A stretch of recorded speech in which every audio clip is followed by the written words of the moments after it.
A comprehensive guide to the Bhagavad-gītā with literal translation, written by H.D Goswami, narrated by Cyril Wohrer or Chandrashekhara Acharya Das. Chapter 1. Dhritarashtra said, "On the Dharma field, the Kuru field, my sons and Pandu's sons assembled, eager to fight. What did they do, Sanjaya?" Sanjaya said, "Seeing the Pandava army deployed, King Duryodhana approached his teacher and spoke these words. O teacher, behold Pandu's sons' great army, deployed by your astute student, Drupada's son. Here are heroes, great archers equal in battle to Bhima and Arjuna, Yuyudhana, Virata, and great chariot Drupada, Drishtaketu, Chekitana, Kunti Bhoja, Purujit, Shaibya, leader of men, and the heroic Kashi king, bold Yudamanyu, valiant Uttamojas, Subhadra's son, and Drupada's sons, all of them great chariots. O best of twice-born, know too the excellent men that lead my army. I mention them for mutual understanding. You, sir, and so too Bhishma, Karna, battle-winning Kripa, Ashvatthama, and Somadati. Many other heroes are ready to give their lives for me. All expert in battle, they strike with diverse weapons. Shielded by Bhishma, our force is complete, but their force, guarded by Bhima, is wanting. Standing firm at all assigned posts, every one of you protect Bhishma." Rousing his spirits, the senior Kuru, the grandfather, blew his conch loudly, trumpeting forth a lion's sound. Next, war drums, kettle drums, cymbals, conchs, and horns were suddenly struck and blown. The sound grew tumultuous. Then Madhava and Pandava, standing on a great swift chariot yoked with white horses, blew their divine conchs. Rishikesha blew Panchajanya, Dhananjaya blew Devadatta. Vrikodara, of terrific deeds, blew the great conch Pondra. King Yudhishthir, Kunti's son, blew Ananta Vijaya. Nakula and Sahadev blew Sugosha and Manipushpaka. Virata, Drishtadyumna, great archer Kashya, great chariot Shikhandi, unconquered Satyaki, Subhadra's great armed son, and also Drupada and sons, all blew conchs in turn, O Lord of wide earth. That great sound, shaking sky and land, rent the hearts of Dhritarashtra's sons. On seeing Dhritarashtra's sons arrayed for battle, O Lord of wide earth, Pandava Arjuna, lifting his bow, about to fire missiles, spoke these words to Rishikesha. Arjuna said, "O Achyuta, place my car between both armies as I observe those standing firm, eager to fight. With whom must I contend in this great war effort? I behold those gathered here ready to fight, eager to please Dhritarashtra's evil-minded son in battle."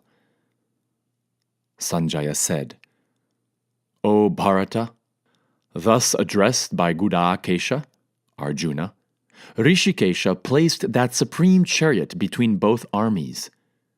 In front of Bhishma, Drona, and all wide earth's rulers, he said, 'Arjuna, behold these assembled Kurus.' There Arjuna beheld grandfathers, teachers, uncles, brothers, sons, grandsons, and friends, fathers-in-law, and well-wishers, standing in both armies. Gazing at all his kin standing firm, Arjuna despaired. Filled with great pity, he spoke this. Arjuna said, O Krishna, seeing our own people standing near, eager to fight, my limbs weaken and my mouth dries up. My body trembles, my hairs stand up, Gandiva slips from my hand, and, truly, my skin burns. I have no power to stand. My mind reels, O Krishna, and I see ill omens. I foresee no good, Krishna, in killing our own people in battle, and seek neither victory nor kingdom nor pleasures. What is a kingdom to us, Krishna? What are worldly pleasures or life itself, when those for whose sake we seek kingdom, pleasures and joys, those very persons, confront us in battle, sacrificing life and fortune? Teachers, fathers, sons and grandfathers, uncles, fathers-in-law, grandsons, brothers-in-law, and other close kin? I do not want to kill them, even if they are killing us, Madhusudana, not for a cosmic kingdom, far less for great earth. O Krishna, Janardana, what joy can there be in slaying Dhritarashtra's sons? Sin would rest on us if we kill these aggressors. Thus, we should not kill Dhritarashtra's sons and other kinsmen. How indeed can we be happy killing our own people, Krishna? Even if they, with greed-infested minds, do not see the crime in ruining a family or the offense in harming friends, we do clearly see the evil caused by ruining a family, O Janardana. How can we not know this? How then can we not renounce this sin? When family is ruined, everlasting family dharmas are lost. When dharma is lost, adharma conquers the entire family. When adharma conquers, family women are defiled. When women are defiled, Krishna, class confusion arises. Such confusion leads only to hell for family killers and family. Forefathers fall, deprived of rice and water rights. These crimes of family killers produce class confusion, destroying lineage dharmas and everlasting family dharmas. Human beings with devastated family dharmas surely dwell in hell, Janardana. Thus we have heard. Oh, alas! Greedy for royal happiness, we resolve to do great evil, ready to kill our own people. If Dhritarashtra's sons, weapons in hand, were to kill me, weaponless and unresisting in battle, that would be better for me. Sanjaya said, thus speaking on the battlefield, giving up bow and arrows, Arjuna sat down on the chariot, his mind torn with grief. Chapter 2. Sanjaya said, when pity thus possessed Arjuna, and tears filled his confused eyes, Madhusudana spoke these words. The Lord said, in this challenge, how does weakness come upon you? The noble do not welcome it, Arjuna, for it leads not to heaven, but to infamy. Do not cede to impotence, Partha. It does not become you, scorcher of foes. Forgo petty weakness of heart, and stand up. Arjuna said, Bhishma and Drona deserve my honor, Madhusudana. How can I counterattack them with arrows in battle, O enemy slayer? Better to even live by begging in this world than to kill such mentors. For I would live from blood-tinged spoils by killing such greatly noble mentors, though they covet profit. Nor do we know which is worthier for us, that we conquer them or they conquer us. Dhritarashtra's sons stand before us. Killing them, we shall not wish to live. Mistaken pity has weakened my nature. Baffled about duty, I ask you, what would be the certain good? Tell me, I'm your disciple. Teach me, for I am surrendered to you. I do not see what could dispel the grief drying my senses. Even winning an unrivaled, thriving kingdom on earth with the sovereignty of gods. Sanjaya said. Thus, addressing Rishikesh, foe-burning Gudakesha told Govinda, I shall not fight, and fell silent. O Bharata, in the midst of two armies, Rishikesha, almost laughing, spoke these words to despairing Arjuna. The Lord said, You lament what is not lamentable, and yet utter wise words. The learned lament neither the departed nor those not departed. Never did I not exist, nor you, nor these rulers of people, nor indeed shall we ever not be. As in the body, the embodied soul experiences childhood, youth, and old age, so too one attains another body. This does not confuse the wise. Kaunteya, material contacts like heat and cold give pleasure and pain. Impermanent, they come and go. Tolerate them, Bharata. O best of men, a wise person, equal in pain and pleasure, undisturbed by these contacts, earns immortality. The unreal has no existence, the real no non-existence.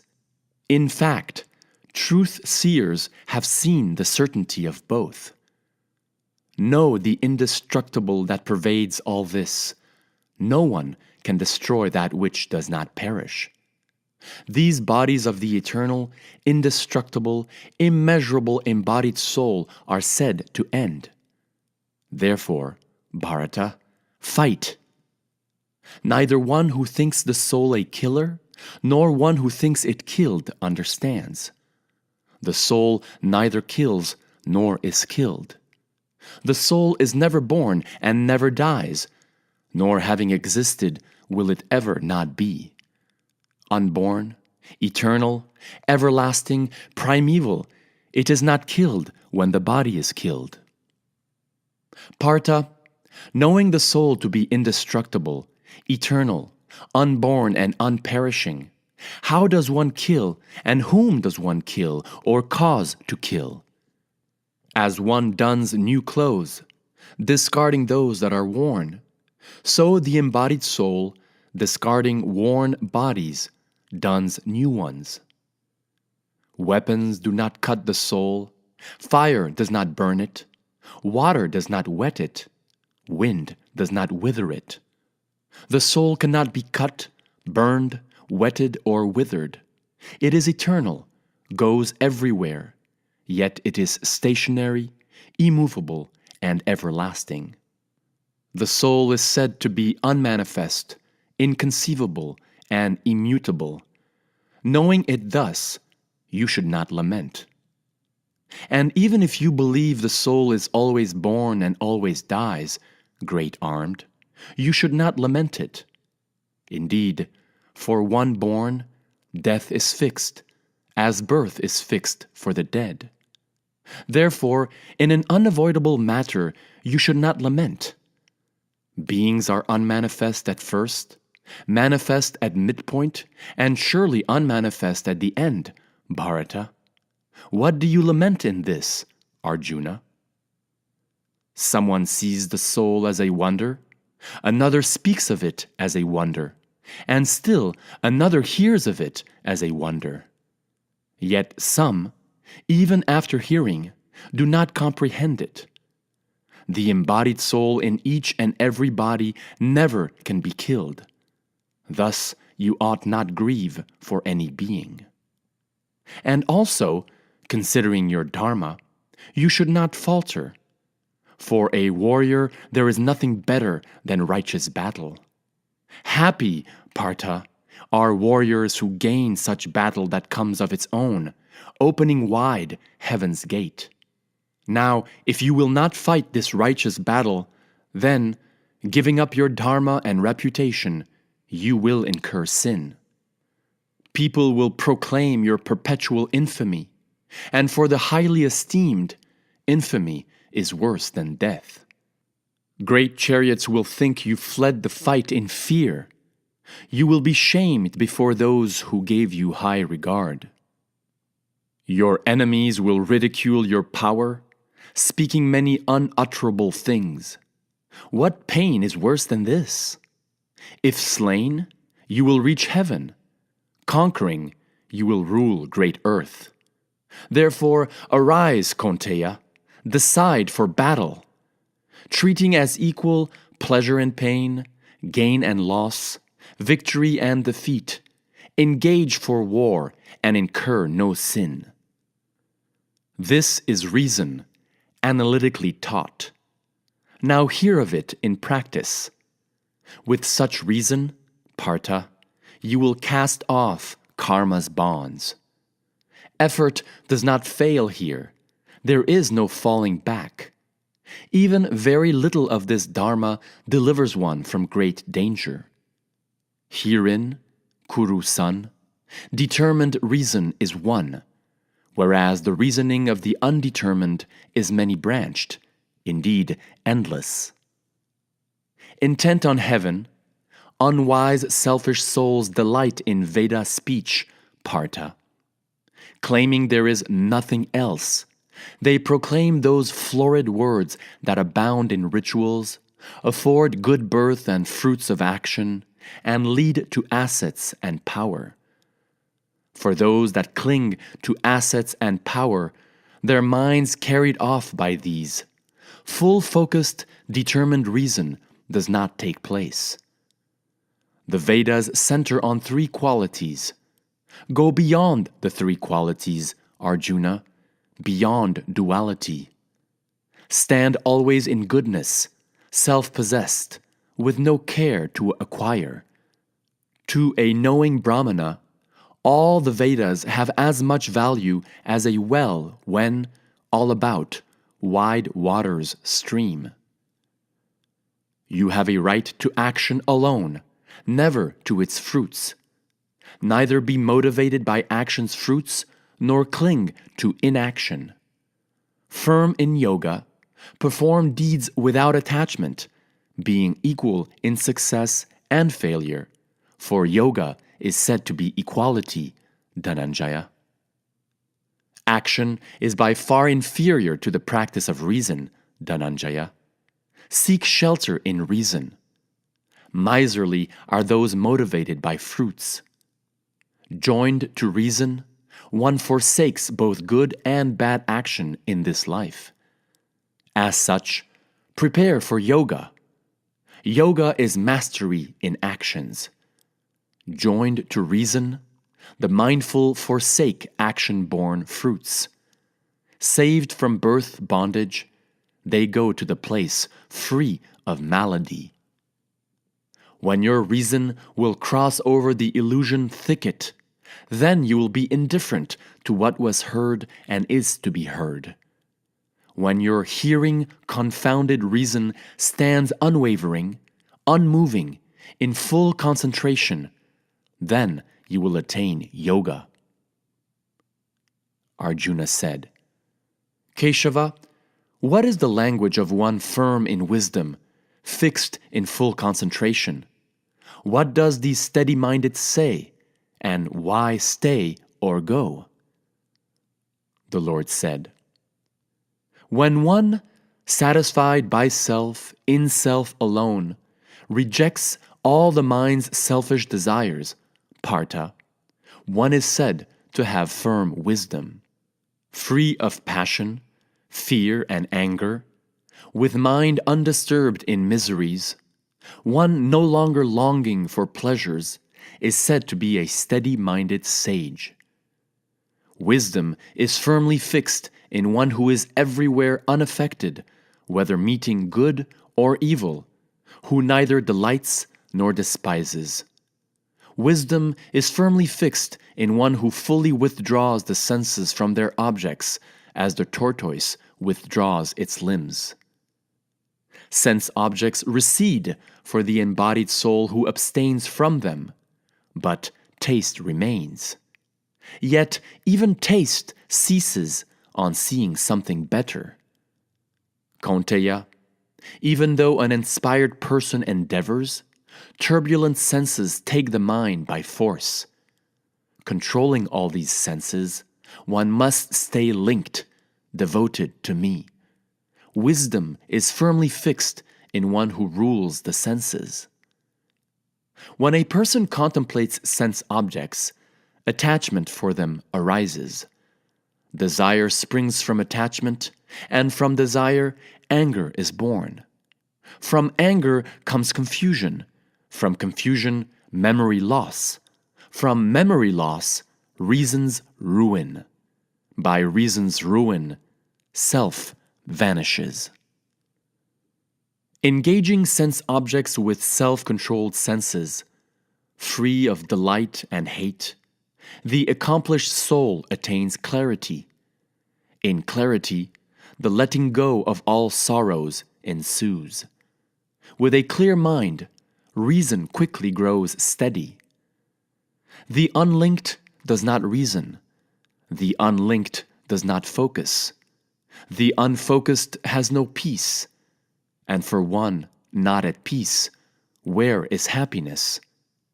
In fact, as senses roam, that sense to which mind yields takes away one's wisdom as wind takes away a boat at sea. Therefore, great-armed, wisdom is firmly fixed in one who fully restrains senses from sense objects. In the night of all beings, the self-controlled awakes, and beings awake in the seeing sage's night. As the sea stands steady, unmoving as waters enter and fill it, so one in whom all desires thus enter attains peace, not one who desires to enjoy desires. Giving up all desires, a person who lives free of longing, free of I and mine, achieves peace. This is the Brahman status, Arjuna, achieving which one is not confused, standing in which, even at the end time, one rises to nirvana in Brahman. Chapter 3. Arjuna said, Keshava, if you think reason better than action, then why do you engage me in horrible action? By this equivocal instruction, you simply confuse my reason.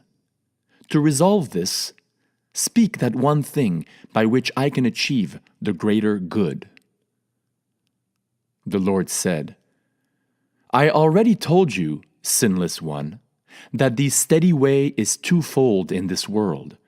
For the analytic, it is by knowledge yoga, and for the active, by action yoga. One does not enjoy freedom from action by not undertaking actions, nor does one fully attain perfection by renunciation alone. In fact, no one ever remains inactive, not even for a moment. Nature's modes force everyone to act. One who restrains action senses, yet goes on thinking of sense objects in the mind, is a confused soul whose conduct is said to be false. Better, Arjuna, is one who takes up action yoga with action senses, mentally restraining the senses. Perform required action, for action is better than inaction. You cannot even achieve bodily maintenance without action. This world is karma bondage, except for karma or action done for offering. Perform action for that purpose, Arjuna, free of attachment. Of old, the Lord of creatures sent forth creatures with sacrifice, and said, By this shall you flourish. Let this yield your chosen desires. Prosper the gods by this, and let the gods prosper you. Prospering one another, you will achieve the highest good. Prospered by sacrifice, the gods will certainly give you desired enjoyments. One who enjoys these gifts without giving back to the givers is merely a thief.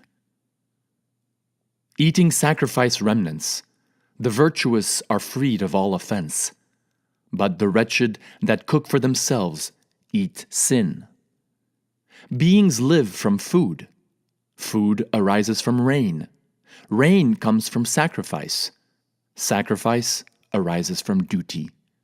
Know that duty comes forth from Brahman. Brahman springs from the imperishable. Therefore, all-pervading Brahman ever abides in sacrifice. A cycle is thus made to turn. One who does not keep it turning, a sense-enjoyer of errant life, lives in vain, Partha. But a human being who can delight in self alone, self-content, satisfied in self alone, has no duty. That person has no interest in acting or not acting, nor in depending on any being. Therefore, ever detached, perform action. A detached person thus performing action surely reaches transcendence. Indeed, by action alone, kings like Janaka rose to perfection. Simply considering the world's welfare, you should act. Whatever the greatest one does, common people do just the same, following the standard he sets. Partha, in the three worlds there is nothing I must do, nothing that I have not achieved or must achieve. Yet still I engage in action. Truly, Partha, if ever I ceased to carefully engage in action, people would all follow my path. These worlds would fall to ruin if I did not perform action. I would cause confusion. I would harm these creatures. Bharata, just as the unwise act attached to action, so the wise should act unattached, seeking the world's welfare. The wise, linked in yoga, should not produce a rupture in the reason of the ignorant attached to action, but rather should encourage all duties by performing them. Actions are being done entirely by nature's modes. A soul bewildered by egotism believes, I am the doer. But knowing true principles, O great armed, realizing that modes are functioning in modes, one clings to neither mode nor action. Those confused by nature's modes cling to mode actions. One who knows all should not deviate the unwitting who do not know all. Relinquishing all actions to me, by awareness of higher self, becoming free from hankering and possessiveness, fight without fever. Those persons that ever abide by this my conclusion, trusting and not envying, are surely freed of karma. But those that resent and do not abide by my conclusion, know them to be lost and mindless, confused about all knowledge. Even one with knowledge acts according to one's nature. Beings follow their nature. What will repression do? Attachment and aversion abide in each sense object. One should not come under their control, for they surely obstruct one's path. Better is one's own imperfect dharma than another's dharma well performed. Loss in one's own dharma is better, for another's dharma carries danger. Arjuna said, So what impels a person to commit sin, even unwilling, as if engaged by force? The Lord said, It is lust, it is rage, springing from the passion mode. This is the great devourer, the great evil. Know it here as the enemy. It covers this world as smoke covers fire, dust covers a mirror, the womb covers an embryo. Kaunteya, this perennial foe in the form of lust, this unquenchable fire, covers the knower's knowledge. It is said to dwell in senses, mind, and reason, and through them bewilders the embodied soul, covering knowledge. Therefore, best of Bharatas, first controlling the senses, slay this evil that destroys knowledge and wisdom. They say that senses are superior, and beyond senses is mind. Reason is yet beyond mind, but this, soul, is beyond reason. Thus reasoning to what is beyond reason, studying self by self, O great armed, slay this treacherous foe in the form of lust. Chapter 4. The Lord said, I taught this imperishable yoga to Vivasvan. Vivasvan told Manu. Manu spoke to Ikshvaku. King sages thus learned it as received in disciplic succession. After great time here, it was lost. Today I teach you this same ancient yoga, indeed this supreme mystery, for you are my devotee and friend. Arjuna said, Your birth is later, Vivasvan's birth earlier. How is it that at first you taught him? The Lord said, Both you and I have passed through many births, Arjuna. I know them all. You do not, scorcher of foes. Even though I am the unborn, unchanging soul and lord of beings, I appear by my self-power, standing upon my own nature. Bharata, whenever dharma weakens and adharma surges, I then manifest myself. To deliver the righteous, destroy the wicked, and restore dharma, I appear in every age. One who thus knows in truth my divine birth and deeds never again takes birth upon giving up the body, but comes to me, Arjuna. Freed of passion, fear, and anger, absorbed in me, many found shelter in me. Purified by austerity and knowledge, they came to my state of being. However anyone approaches me, I accept them in just that way. Human beings wholly follow my path, Partha. Longing for success in actions, people here offer to deities. Success born of action quickly comes in the human realm.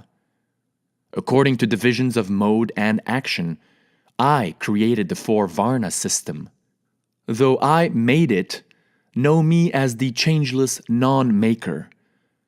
Actions do not taint me, nor do I covet actions' fruits. One who thus knows me is not bound by actions. Knowing this, even the ancients, seeking liberation, performed action. Therefore, perform action exactly as did the ancients in ancient times. What is action? What is inaction? Even sages are confused here. Thus I shall explain action to you, knowing which you will be freed from evil. Indeed, one must discern action, one must discern wrong action, and one must discern inaction. Deep is action's way. One who can see inaction in action, and action in inaction, is discerning among human beings, and is linked while performing all actions. The discerning say that one whose every endeavor is devoid of selfish intent is a sage whose karma is burned by knowledge fire. Giving up attachment to action's fruit, ever content and independent, though engaged in action, one actually does nothing at all. Free of longing, with mind and self restrained, abandoning all ownership and performing action only to sustain the body, one incurs no sin. Fully content with spontaneous gain, beyond duality, free of envy, equal in success and failure, even acting one is not bound. Karma is completely dissolved for one free of attachment, who is liberated, acting for sacrifice, with mind fixed in knowledge. The offering is Brahman. Brahman pours Brahman oblation into Brahman fire, and by that full focus on Brahman action, Brahman alone is to be attained. Some yogis worshipfully sacrifice to gods alone. Some, by sacrifice alone, offer sacrifice into Brahman fire. Others offer senses, such as hearing, into the self-control fire. Others offer sense objects, such as sound, into the sense fire. Some offer all sense actions or breath actions into the yoga fire of self-control, ignited by knowledge. So too, some strivers of strict vows enact object sacrifice, austerity sacrifice, yoga sacrifice, or knowledge sacrifice by sacred study. Some offer in-breath to out-breath, or out-breath to in-breath. Stopping in-out-breath movements, they rely on breath control. Some restrain eating and offer in-breaths to in-breaths. All these do indeed no sacrifice. Sacrifice removes their sins. Eating the nectar remnant of sacrifice, they go to eternal Brahman. O best of Kurus, one who does not sacrifice has not this world. How then the next? Thus manifold sacrifices have spread facing Brahman. Know them all to be action-born. Knowing this, you will be liberated. Partha, scorcher of foes, better than object sacrifice is knowledge sacrifice, for each and every action culminates in knowledge. Learn this by submission, full inquiry, and service. Knowers will teach you knowledge, for they have seen the truth. Thus knowing, you will not return to illusion, Pandava, for you will thus see all beings in the self, that is, in me. Even if you are most sinful among all sinners, by the knowledge boat alone you will cross over all evil. Arjuna, as blazing fire turns kindling to ashes, so knowledge fire burns all karma to ashes. In this world, there is no purifier like knowledge. In time, one perfected in yoga personally finds it in self. A faithful person gains knowledge and is devoted to it, with senses fully controlled. Gaining knowledge, one soon achieves supreme peace. The unknowing, unbelieving, doubting soul comes to nothing. Neither this world, nor one higher, nor joy belong to the doubting soul. Dhananjaya, actions do not bind one who has renounced action through yoga, slashed doubt by knowledge, and regained self. Your heart's doubt is born of ignorance. Therefore, severing it with the knowledge sword, stand on yoga. Stand up, Bharata. Chapter 5. Arjuna said, Krishna, you praise renunciation of actions and then again yoga. Tell me definitely which of the two is better.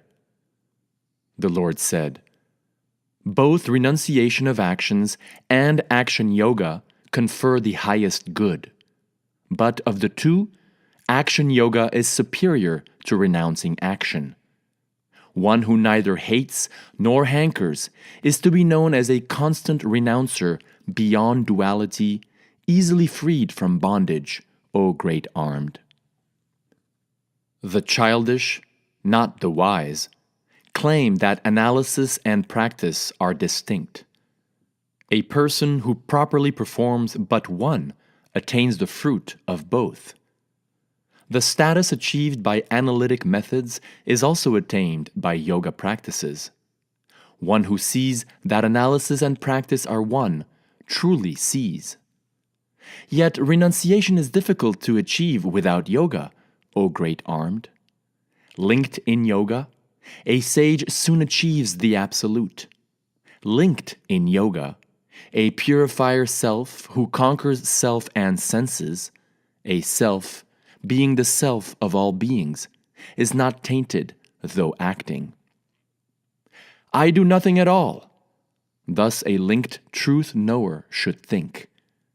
While seeing, hearing, touching, smelling, eating, going, dreaming, breathing, chatting, letting go, grasping, even opening and closing the eyes, one should hold this conviction: the senses move in sense objects. Giving up attachment, entrusting actions to the absolute, one is not tainted by sin, like a lotus leaf untouched by water. With body, mind, reason, and even pure senses, yogis perform action for self-purification, giving up attachment.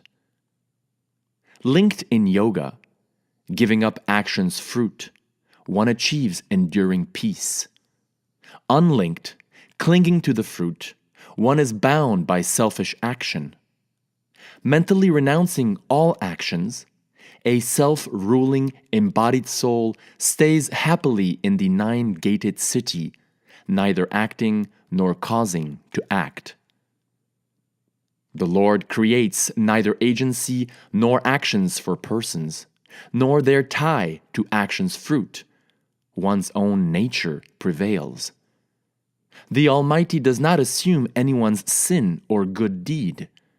Ignorance covers knowledge. It bewilders people. But for those whose ignorance of self is destroyed by knowledge, sun-like knowledge reveals the Supreme.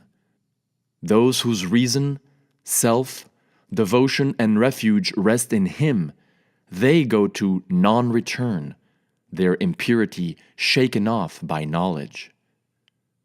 The wise see as equal a learned, humble brahmana, a cow, an elephant, and even a dog and dog cooker.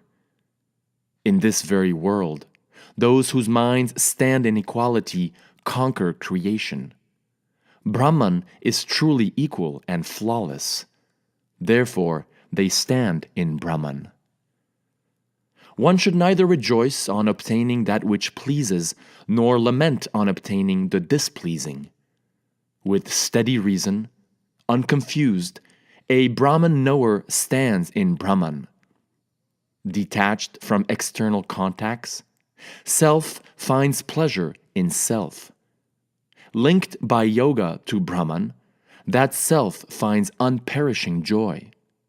Indeed, those pleasures born of sense contact are merely sources of pain, Kaunteya, for they begin and end.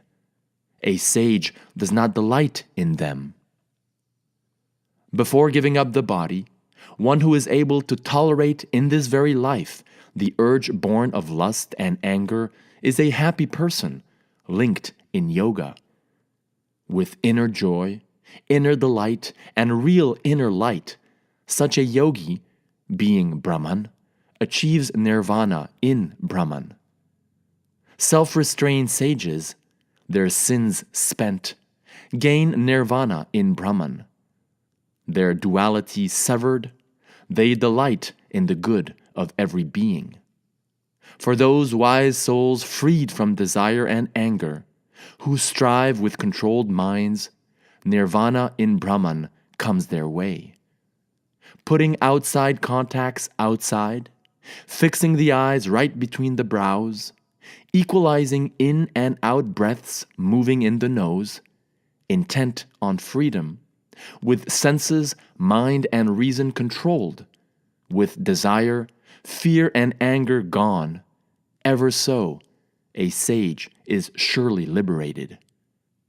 Knowing me as the enjoyer of sacrifice and austerity, the great Lord of all worlds, and a kind friend to all, one attains peace. Chapter 6. The Lord said, unattached to action's fruit, One who performs action as duty is the renouncer and the yogi, not the fireless or inactive. What they call renunciation know to be yoga, Pandava, for no one becomes a yogi without renouncing selfish will. For a sage seeking to rise to yoga, action is said to be the means. Only for one raised to yoga is ceasing said to be the means. Surely, when one clings to neither sense objects nor actions, giving up all selfish will, one is then said to have risen to yoga. One should uplift self by self. One should not degrade self. Indeed, self alone is self's friend. Self alone is self's foe. Self is friend to that self by whom self alone is conquered. But that very self can work as enemy due to non-self's enmity. For the peaceful who conquer self, higher self is fully established in cold and heat, joy and sorrow, and so too in honor and dishonor.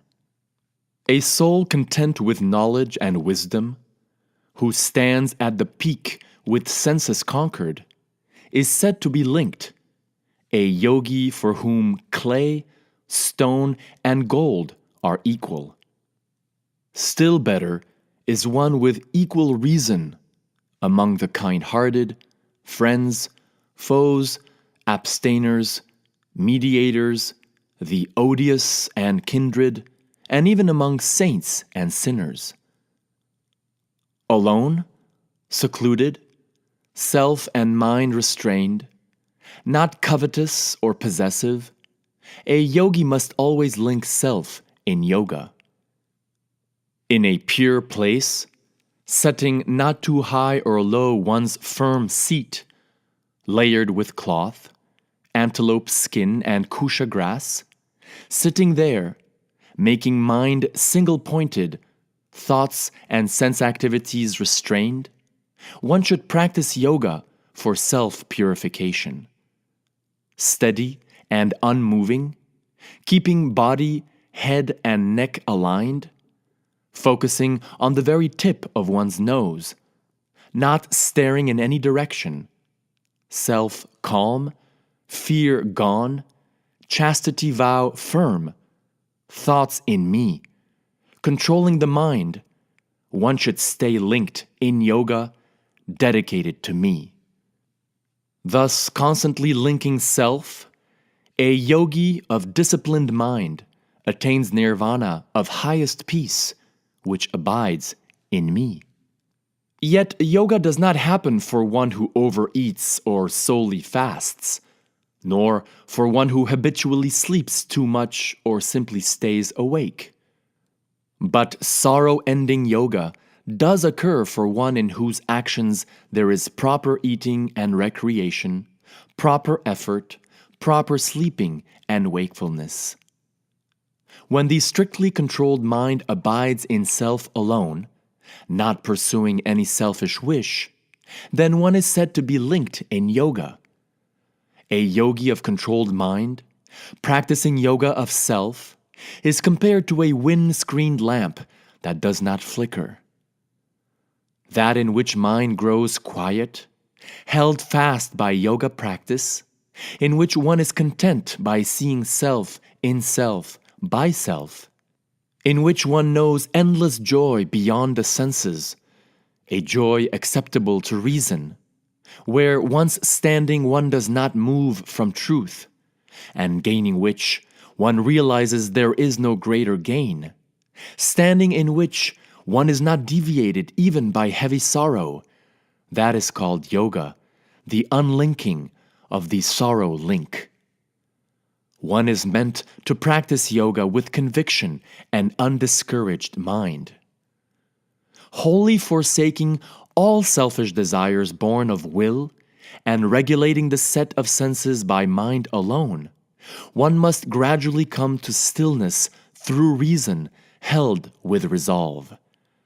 Fixing mind firmly in self, one should reflect on nothing else, and from wherever the unsteady, fickle mind wanders, one should pull it back, bringing it under control of self alone.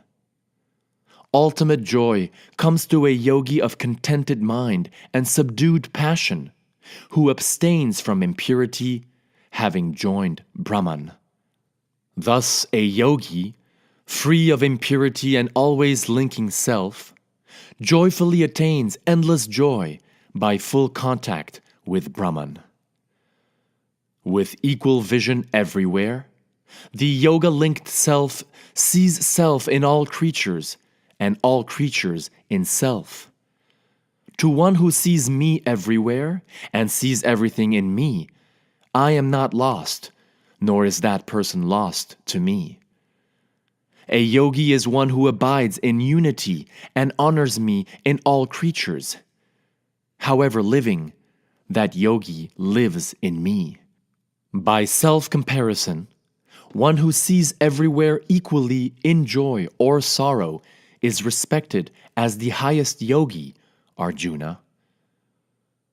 Arjuna said, "This yoga with equality that you teach does not seem an enduring state due to unsteadiness, Madhusudana. For the mind truly is unsteady, stormy, strong and stubborn, Krishna. It seems harder to restrain than the wind." The Lord said, "Doubtless, great-armed, the mind is on the move, hard to hold fast. But one catches it with practice and dispassion, Kaunteya. I think it hard for an undisciplined soul to achieve yoga. But a controlled, striving soul is able to attain it by right means." Arjuna said, "Krishna, what is the fate of a faithful person whose mind deviates from yoga, who stops striving, not achieving yoga perfection? Baffled on the spiritual path, both ways lost, with no foundation, does not one perish like a rent cloud? This is my doubt, Krishna. You ought to fully dispel it. Apart from you, surely there is no other dispeller of this doubt." The Lord said, "Partha, never in this life or the next is that person ruined. Dear friend, surely no doer of good meets a bad fate. After reaching the worlds of right doers and dwelling there for myriad years, one fallen from yoga takes birth in a pure and prosperous home.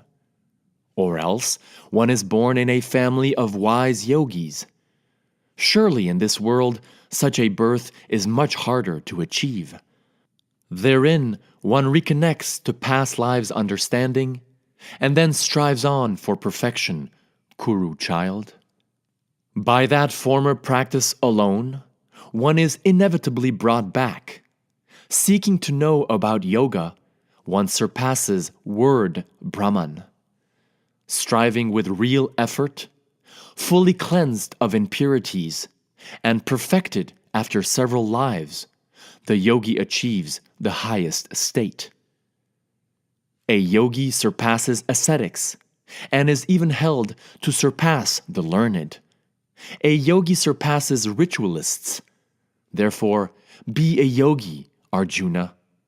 And of all yogis, I consider as most linked in yoga one whose inner self has gone to me, who faithfully reveres me." Chapter 7.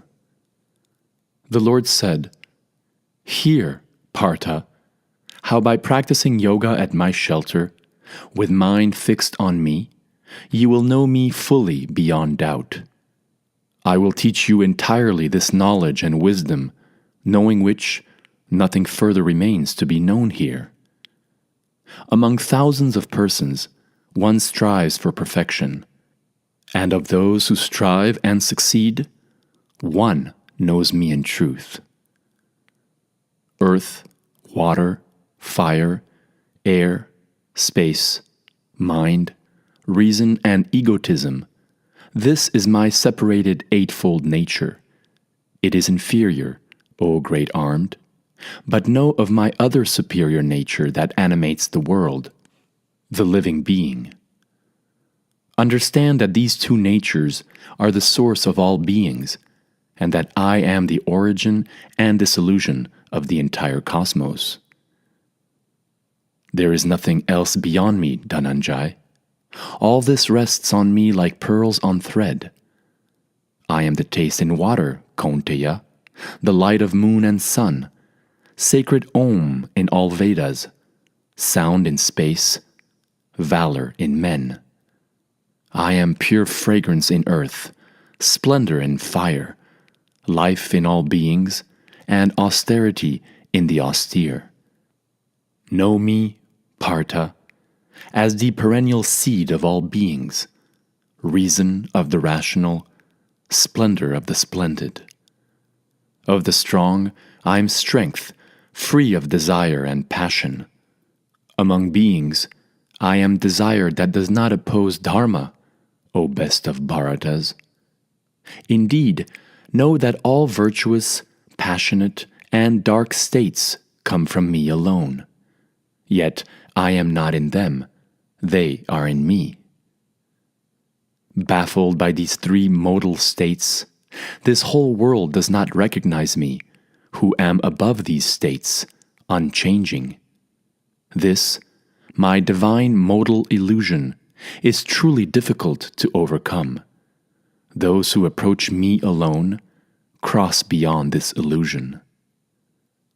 Those who act badly do not approach me, the foolish, the lowest of men, those whose knowledge is robbed by illusion, those who resort to ungodly states.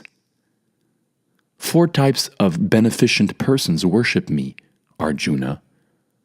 One who suffers, a knowledge seeker, one who prays for wealth, and one with knowledge, O best of Bharatas. Of these, the one with knowledge, always linked in singular devotion, is superior.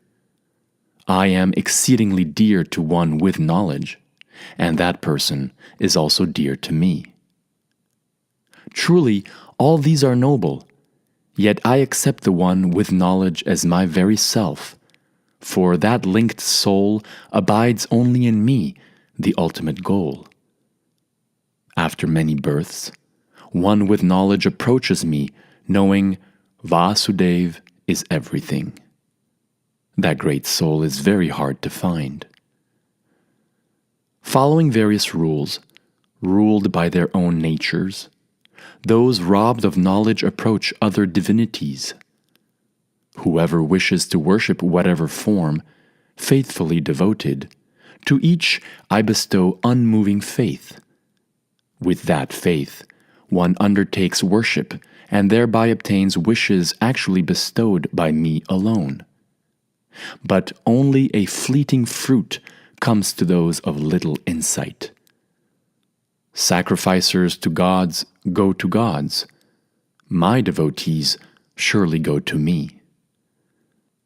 Not knowing my higher, ultimate, unchanging nature, the unwise think me a formless existence that takes on visible individuality.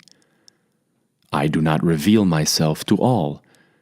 This confused world, covered by mystic illusion, does not recognize me, unborn and unchanging.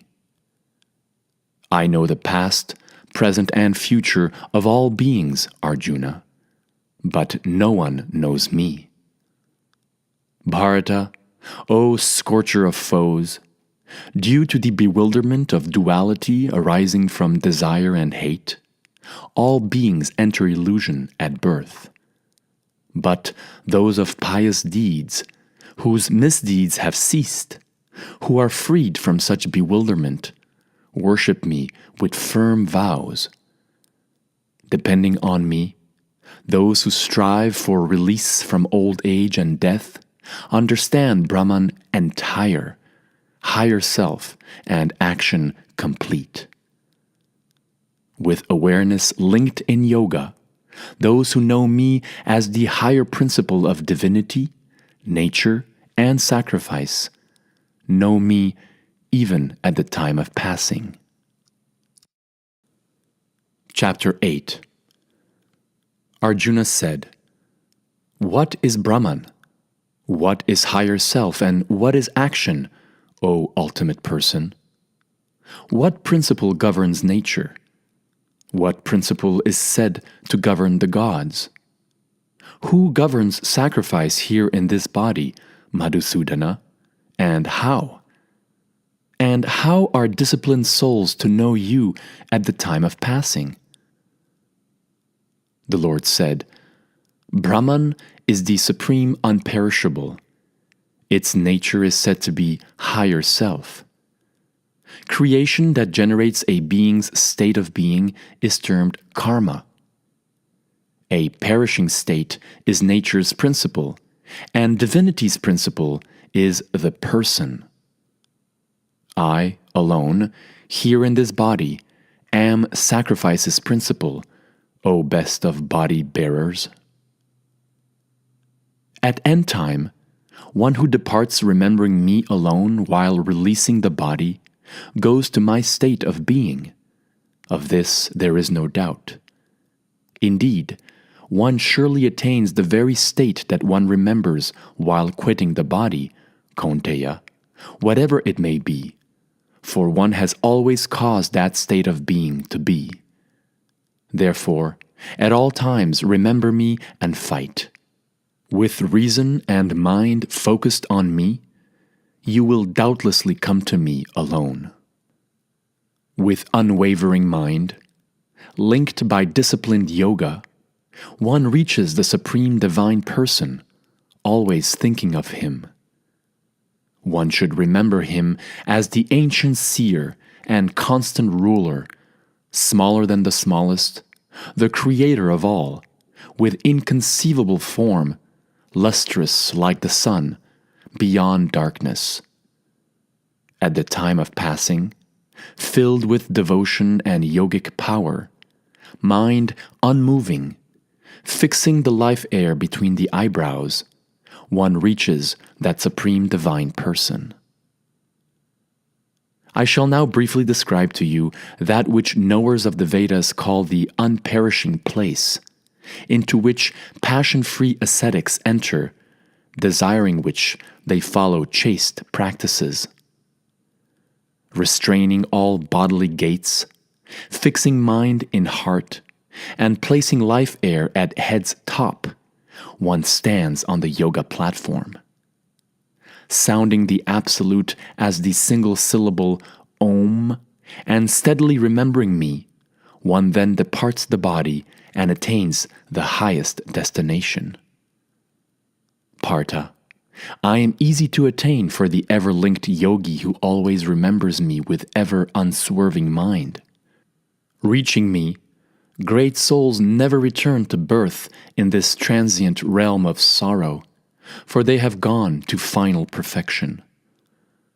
All realms, from earth to even Brahma's abode, are places from which one must return. But on reaching me, Kaunteya, one is never born again. Those that rightly know day and night know that Brahma's day endures for 1,000 ages, as does his night. At day's coming, all manifest beings emerge from what is called the unmanifest. And on night's coming, they are reabsorbed right there into the unmanifest. Repeatedly coming into being, Partha, this very collection of creatures is helplessly reabsorbed at night and again goes forth at day. Still higher than this unmanifest is another eternal unmanifest, which does not perish when all beings are vanishing. They call that unperishable unmanifest the highest path, reaching which they do not return, for that is my supreme abode. By exclusive devotion, one can surely attain that Supreme Person in whom all beings exist and by whom this whole world is suffused. O best of Bharatas. I shall now tell you those times at which departing yogis either return or do not return. Brahman-knowing persons who depart during fire, light, day, waxing moon, and the sun's 6-month journey north go to Brahman. But that yogi returns who departs during smoke, night, waning moon, and the sun's 6-month journey south, reaching moon's light. Now, these light and dark passages from the world are considered perpetual. By one path, one does not return, and by the other, one does. Knowing these two paths, Partha, a yogi is never baffled. Be thus always linked in yoga, Arjuna. A yogi, knowing all this, surpasses whatever auspicious fruit is indicated in the Vedas, in sacrifices, in penances, and also in charities, and comes to the supreme, original status. Chapter 9. The Lord said, "To you who do not envy, I shall teach this greatest mystery, knowledge joined to wisdom, knowing which you will be freed from misfortune. Sovereign science, sovereign mystery, this is the ultimate purifier. Realized by direct perception, it is righteous, very joyful to practice, and unperishing. Those that do not trust this Dharma do not attain me, scorcher of foes. Rather, they return to the road of death cycles. I pervade all this world with my invisible feature. All beings stand in me, I do not stand in them. And yet beings do not stand in me. Behold my ruling yoga. I sustain beings and do not stand in them, for myself causes beings to be. As the great wind going everywhere always stands in space, so realize that all beings stand in me. At eon's end, Kaunteya, all beings go to my nature, and again, at eon's start, I release them. Utilizing my own nature, again and again I release this entire host of beings who are powerless in nature's power. And these actions do not bind me, sitting as one sitting apart, Dhananjay, detached from these actions. By my oversight, nature begets the moving and unmoving. By this cause, Kaunteya, the world turns in its cycles. Not knowing my higher state of being as the great Lord of beings, fools disdain me as I engage in human form. With vain hopes, vain actions, and vain knowledge, the thoughtless cling to a demonic, godless, illusory nature. But great souls, Partha, sheltered in divine nature, and knowing the unchanging source of beings, worship me with undeviated minds. Ever praising me and striving with firm vows, bowing to me with devotion, always linked, they honor me. Yet others, offering with a knowledge offering, honor me in oneness, in separateness, and in the multiform facing everywhere. I am the right, the offering and the benediction. I alone, the healing herb, the mantra, the clarified butter, and the oblation. I am the father, mother, creator, and grandfather of this world. I am the knowable, the purifier, and the sacred vibration Om. Indeed, I am the Rig, Sama, and Yajurveda. I am the way, sustainer, Lord, witness, dwelling and shelter, the kind friend, origin, dissolution, support, receptacle, and unperishing seed. It is I who provide warmth and who restrain and release rain. I alone am immortality, O Arjuna, as well as death, being and non-being. Those with 3 sciences, soma drinkers cleansed of sin, honoring me with offerings, petition passage to heaven. Approaching Surendra's world of merit, they enjoy in heaven the heavenly pleasures of gods. Having enjoyed the vast heavenly world and exhausted their merit, they again enter the mortal world. Thus, having duly pursued tri-Veda dharma and their wished for wishes, they achieve only going and coming. Persons who worship me, thinking of no other, ever diligent, to them I bring support and security. Yet those who devotedly and faithfully offer to other divinities, even they offer to me alone, Kaunteya, irregularly. For I am the only Lord and enjoyer of all offerings, but they do not recognize me in truth, and so they fall down. Those sworn to gods go to gods. Those sworn to ancestors go to the ancestors. Spirit worshippers go to spirits, but my worshippers go to me. When one dedicates to me with devotion a leaf, flower, fruit, or water, I accept that devoted gift from a dedicated soul. Whatever you do, whatever you eat, whatever you sacrifice, whatever you gift, whatever trouble you take, make that an offering to me. Thus you will be freed from good and bad fruits, which are karma bondage. As a liberated soul linked by renunciation yoga, you will come to me. I am equal to all beings. I neither hate nor favor. But those who honor me with devotion are in me, and indeed I am in them. Even if one behaved very badly, if one loves me exclusively, one is to be considered righteous, being rightly resolved. One quickly becomes a Dharma soul and enters into lasting peace. O Kaunteya, declare that one devoted to me is not lost. Indeed, Partha, those taking shelter of me, be they even from bad wombs, or be they women, tradesmen, farmers or workers, they too reach the highest goal. What then of pure brahmanas, devotees, and royal saints? Thus, having come to this impermanent, unhappy world, worship me. Be mindful of me, devoted to me, offer to me, bow to me, thus linking your soul, fully devoted to me, you will come to me alone. Chapter 10.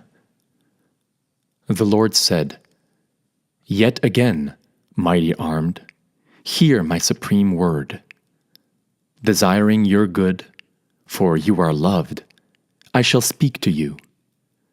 Neither hosts of gods nor great sages know my origin, for I am wholly the source of gods and great sages.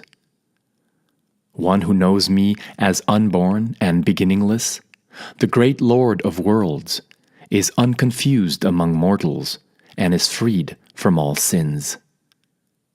Reason, knowledge, non-confusion, forgiveness, truth, discipline, serenity, happiness, unhappiness, becoming, non-existence, danger and safety, non-harm, equality, satisfaction, austerity, charity, fame and infamy, these states, in various forms, arise from me alone.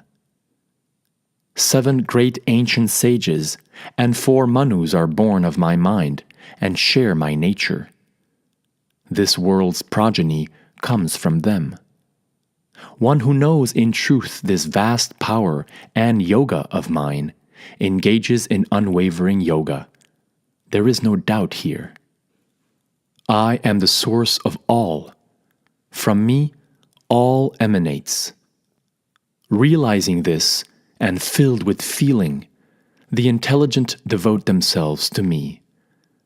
Their thoughts are in me, their lives rest in me, enlightening one another, and always speaking of me, they find satisfaction and pleasure. To those that are ever linked and worship with love, I give the yoga of reason by which they come to me. For them alone, for mercy's sake, I dispel with the shining lamp of knowledge the darkness born of ignorance, for I dwell in the soul's being. Arjuna said, You are the supreme Brahman, supreme abode and ultimate purifier, the eternal divine person and original God, unborn and almighty. All seers, such as Devarshi Narada, Asita, Devala, and Vyas, say this of you, and you in fact are personally telling me. Keshava, I accept as true all that you tell me. Neither gods nor demons know your personality, Lord. Only you yourself know yourself by yourself, O Supreme Person, who causes beings to be. Lord of beings, God of gods, Master of the world, kindly describe fully your vast divine powers, powers by which you continue to pervade these worlds. O yogi, how should I understand you while always meditating on you? And in what various states, Lord, am I to meditate on you? Janardana, recite again at length your yoga and vast power. I am not sated on hearing this nectar. The Lord said, Listen, I shall indeed recite my vast powers, best of Kurus, the main ones, for there is no end to my expansion. I am the soul, Gudakesha, present in every being's heart. In fact, I am the beginning, middle, and end of beings. Of Adityas, I am Vishnu. Among luminaries, the radiant sun.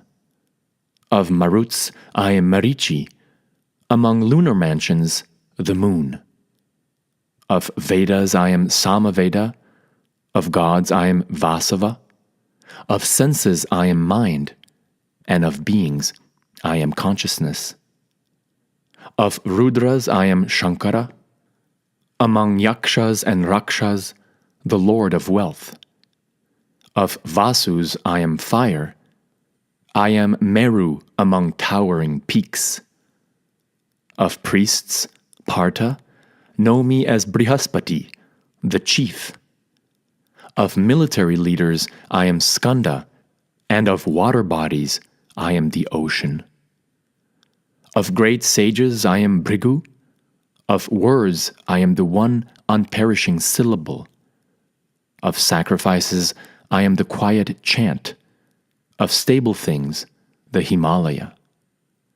Of trees, I am the holy fig tree, and of god sages, Narada. Of Gandharvas, I am Chitrarata, and I am sage Kapila among perfected beings. Of horses, know me as nectar-risen Uchaishrava. Of leading elephants, Airavata, and of human beings, their ruler. Of weapons, I am the thunderbolt. Among cows, Kamaduk. I am the begetter, Kandarpa. Of serpents, I am Vasuki. And I am Ananta among Nagas. Of great aquatics, I am Varuna. Of ancestors, I am Aryama. And of subduers, I am Yama. Of Daityas, I am Pralad. Of impellers, I am Time. Of beasts, I am the lion, lord of beasts. And among the winged, I am Garuda, son of Vinata. Of purifiers, I am purifying wind. Of weapon wielders I am Rama, of large fish I am the shark, and I am Jahnavi, the Ganges, among flowing waters. Of creations I am the beginning and end, and indeed the middle, Arjuna. Of sciences I am the science of self. Of those stating claims I am the clear conclusion. Of letters I am the letter A, and of compounds I am the pair. I alone am unperishing time, the all-facing creator.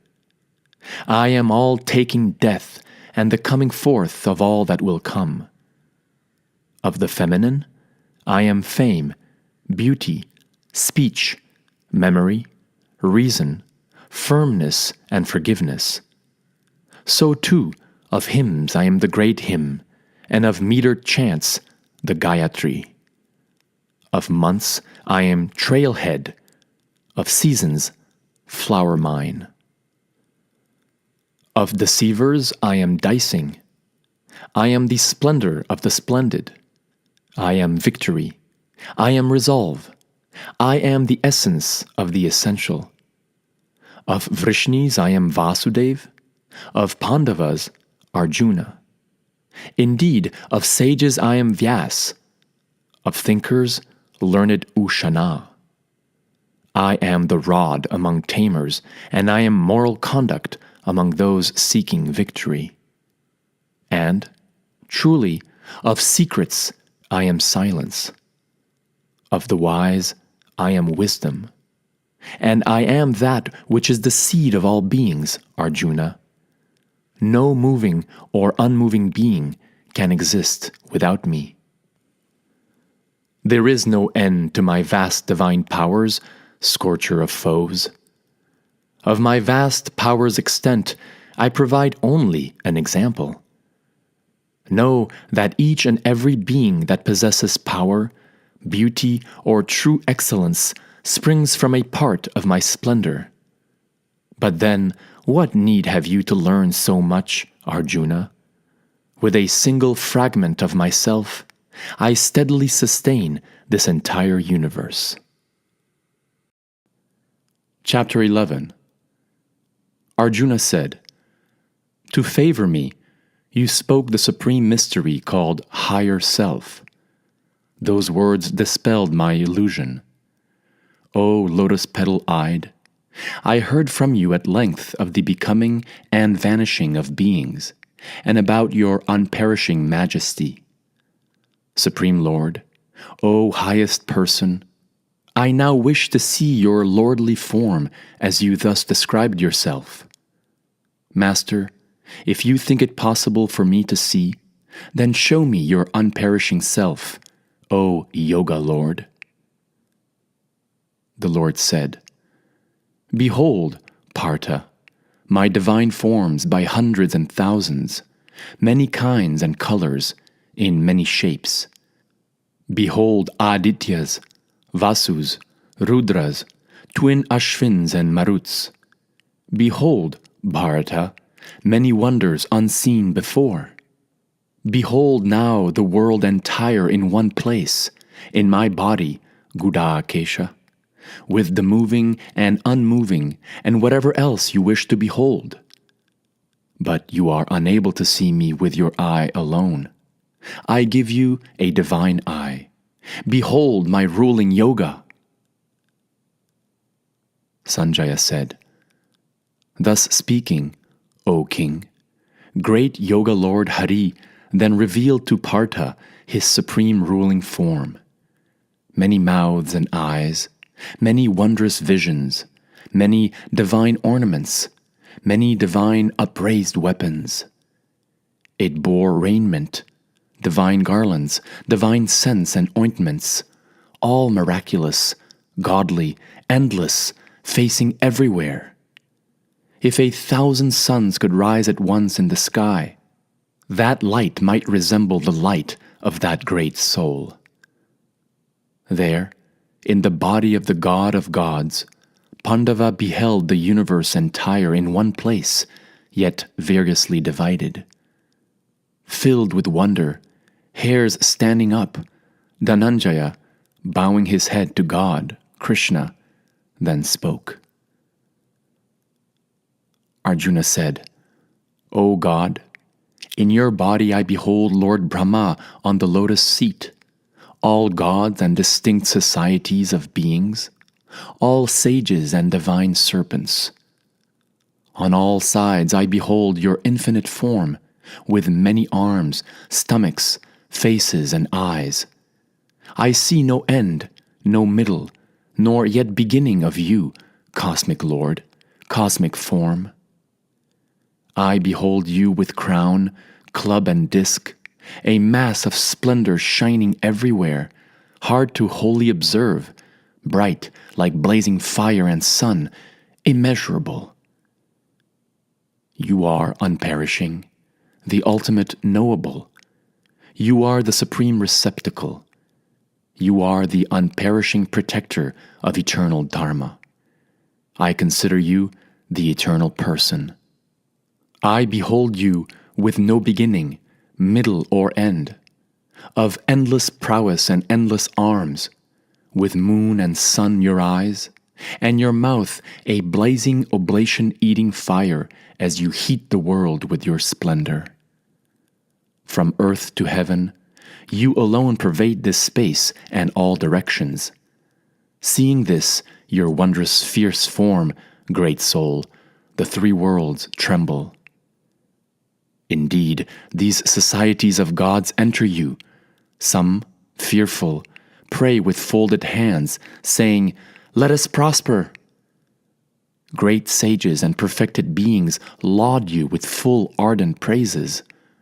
Rudras, Adityas, Vasus, all Sadyas, Vishvas, Maruts, and heat drinkers, Gandharva, Yaksha, Asura, and Siddha groups, all simply gaze at you, amazed.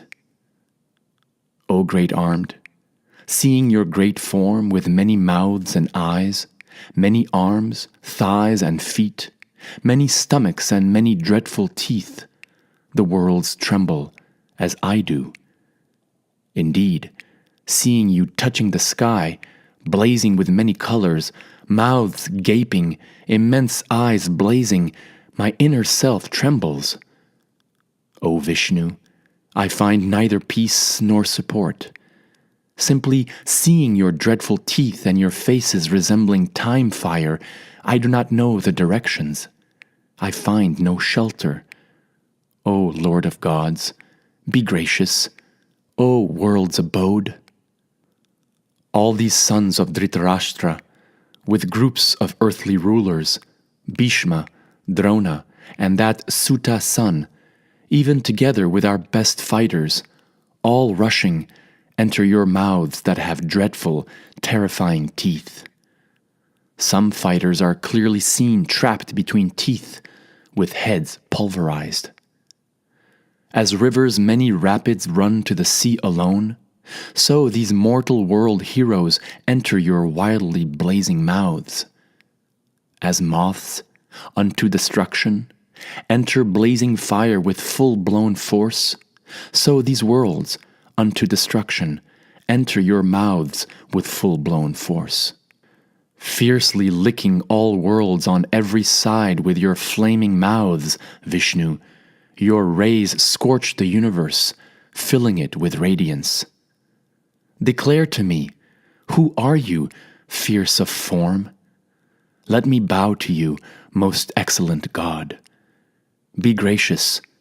I wish to understand you who are the first. I do not fathom your actions.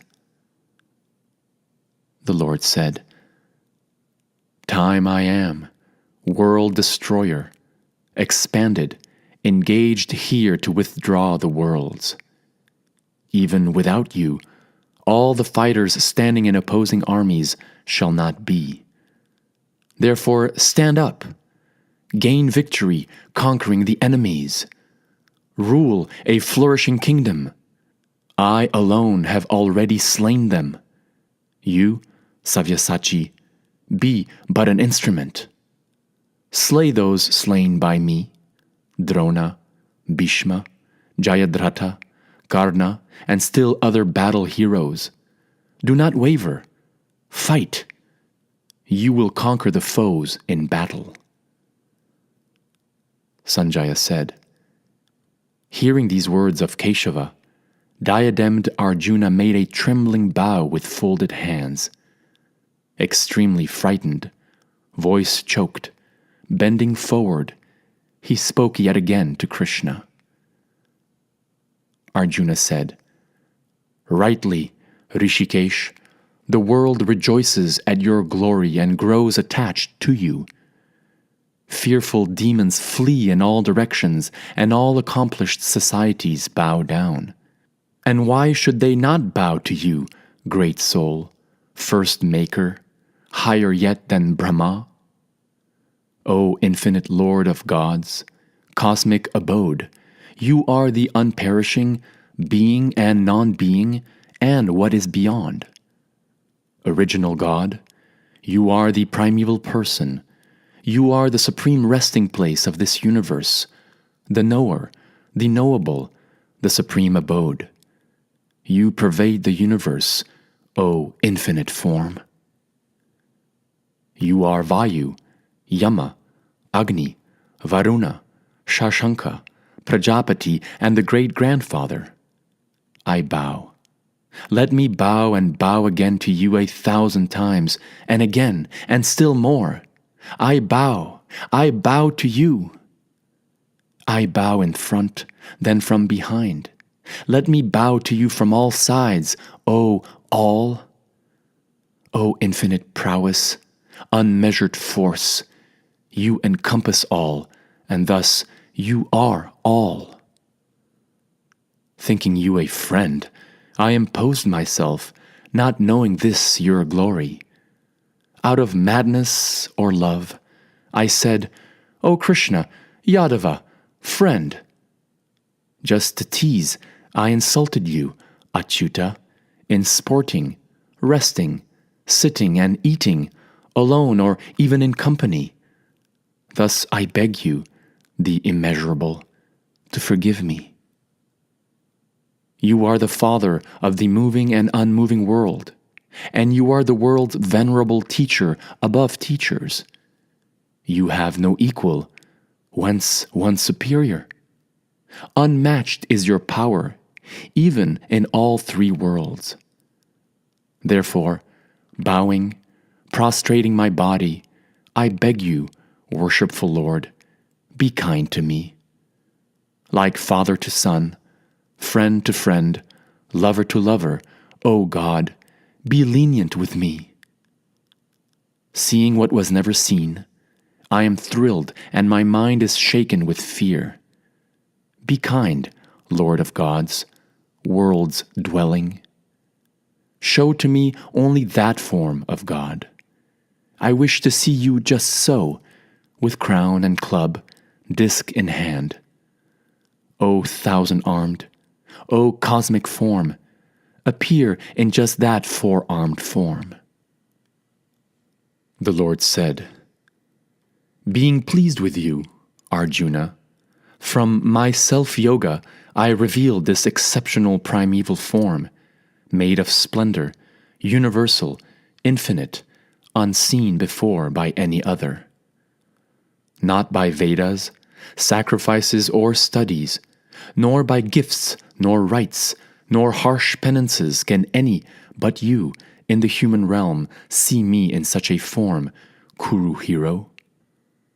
Be not alarmed or bewildered on seeing such a frightful form of mine.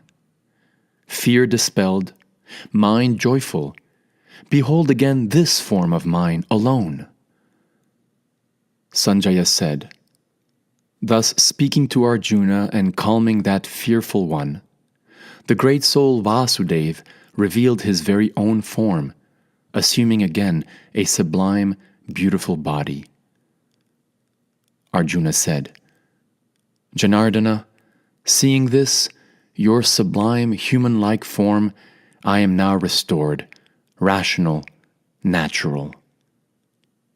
The Lord said, the form of mine that you have just beheld is very hard to see. even gods ever yearn for a vision of this form. Not by Vedas, nor austerity, nor giving, nor sacrifice can I be seen as you saw me. But by exclusive devotion, Arjuna, it is possible to know and see me in truth, and to attain me, O scorcher of foes. One who enacts actions for me, taking me as supreme, who is devoted to me and devoid of attachment, and who does not hate any being, that person comes to me, Pandava. Chapter 12. Arjuna said, "The devotees thus worship you, always linked, while others worship the unperishing invisible. Which of these know yoga best?"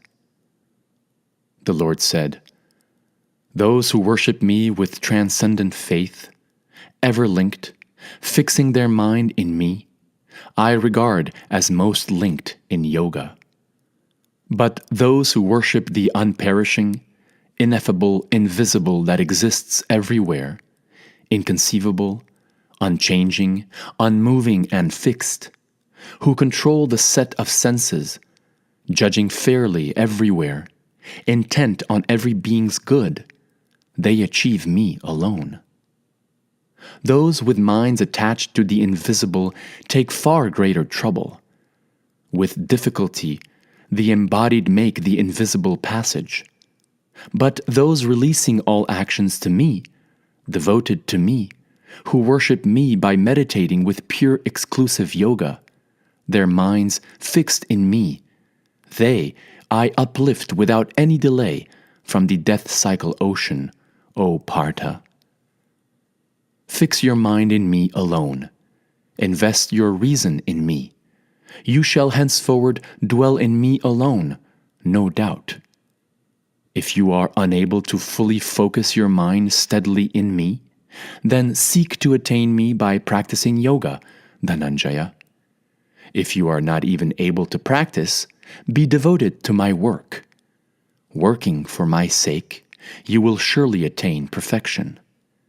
If this too you are unable to do, then, sheltered in my yoga and self-possessed, give up all action fruits. Knowledge is better than practice. Meditation surpasses knowledge. Letting go of action fruit is better than meditation. Peace comes at once from letting go.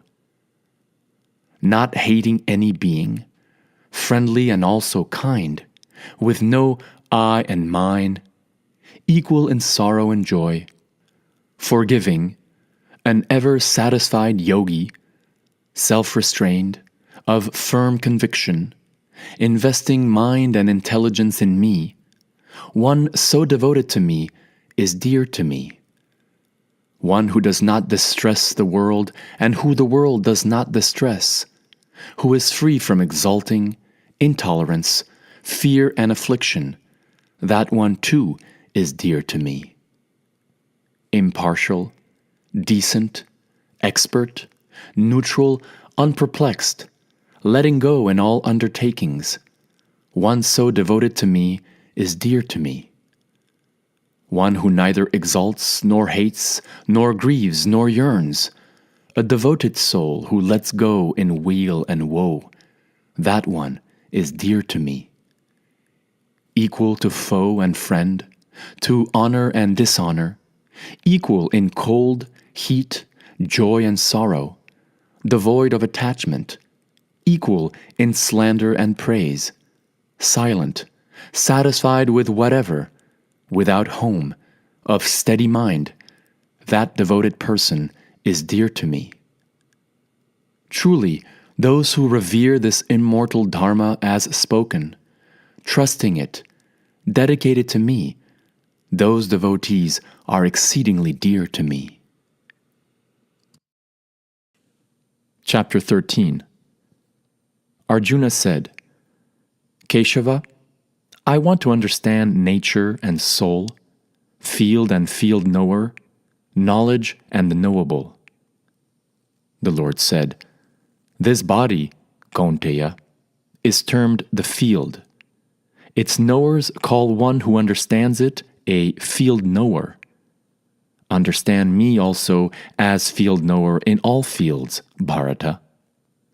I consider knowledge to be this knowledge of field and field knower. Now, briefly hear from me what this field is, its nature, transformations and source, and who empowers it. This is severally sung by seers, variously with diverse hymns, and indeed by the Brahma Sutra's rational, conclusive words. The gross elements, egotism, reason, the unmanifest, 11 senses and 5 sense objects, desire, hatred, joy, sorrow, the amalgam, awareness, and will, this, in summary, is termed the field with transformations.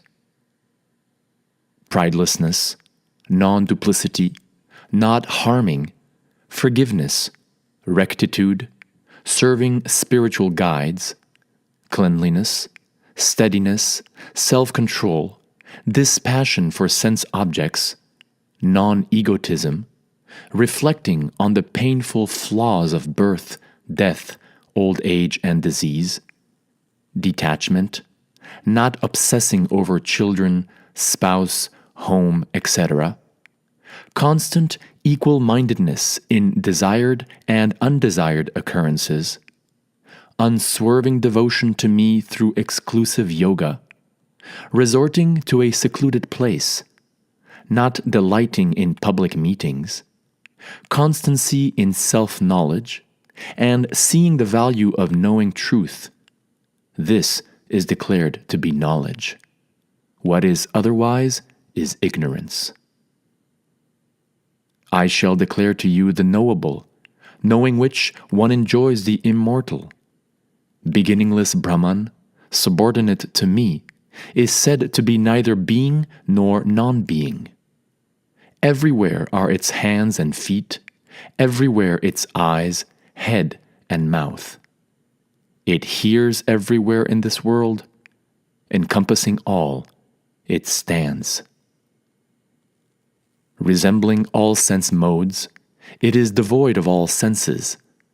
Unattached, it alone sustains all, modeless and mode ruler.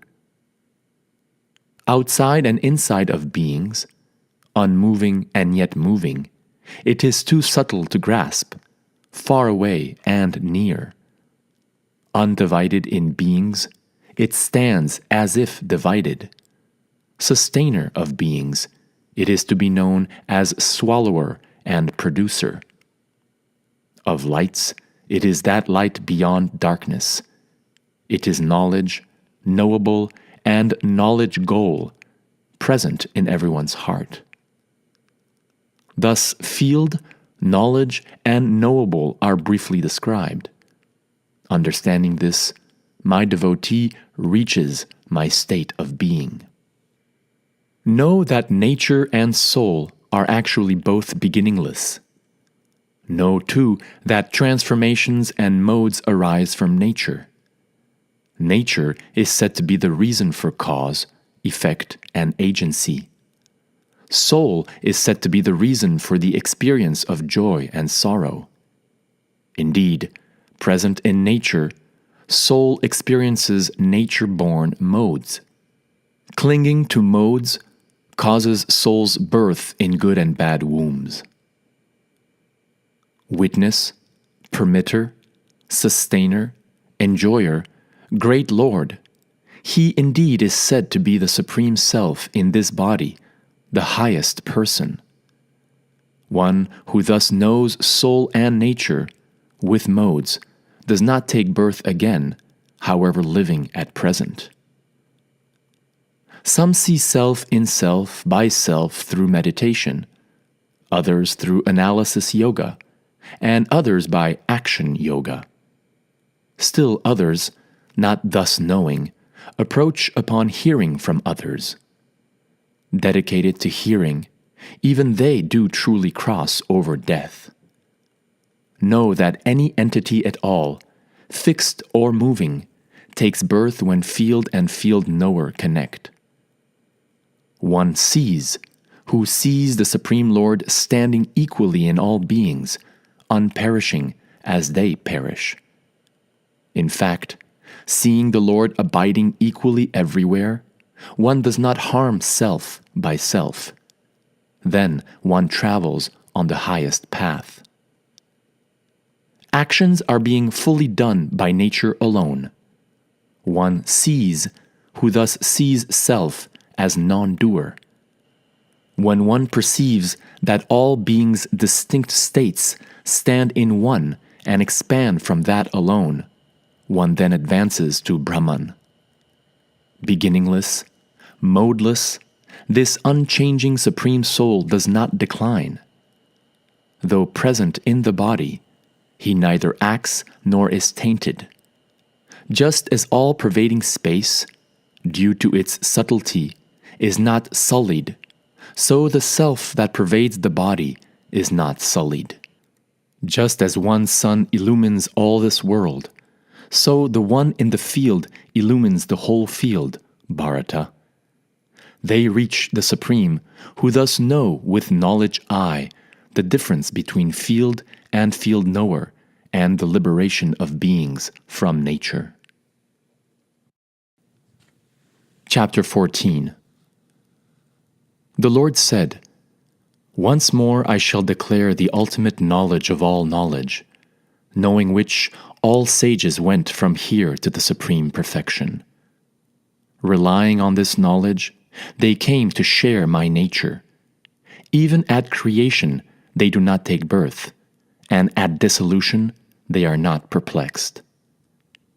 My womb is the great Brahman. In it I place the embryo.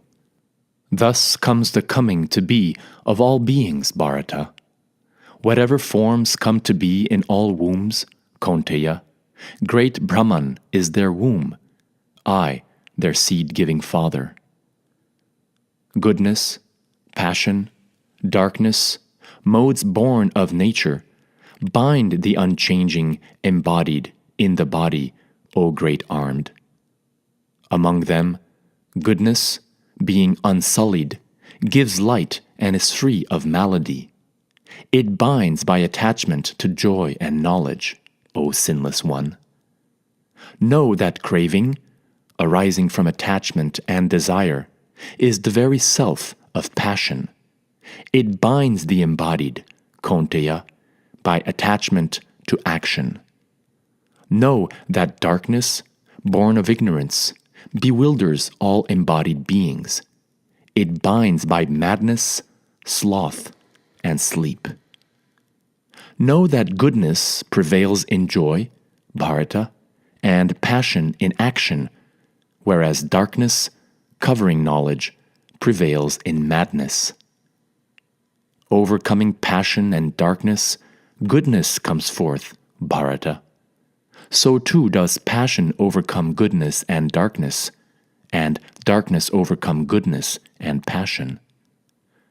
When clarity occurs in all this body's gates, when there is knowledge, then know that goodness prospers. Greed, striving, enterprise, stress, longing, these appear when passion prospers, best of Bharatas. No clarity, no striving, only madness and illusion. These symptoms appear when darkness prospers, Kuru-san. Meeting death while goodness prospers, the embodied attains to spotless worlds of highest knowers.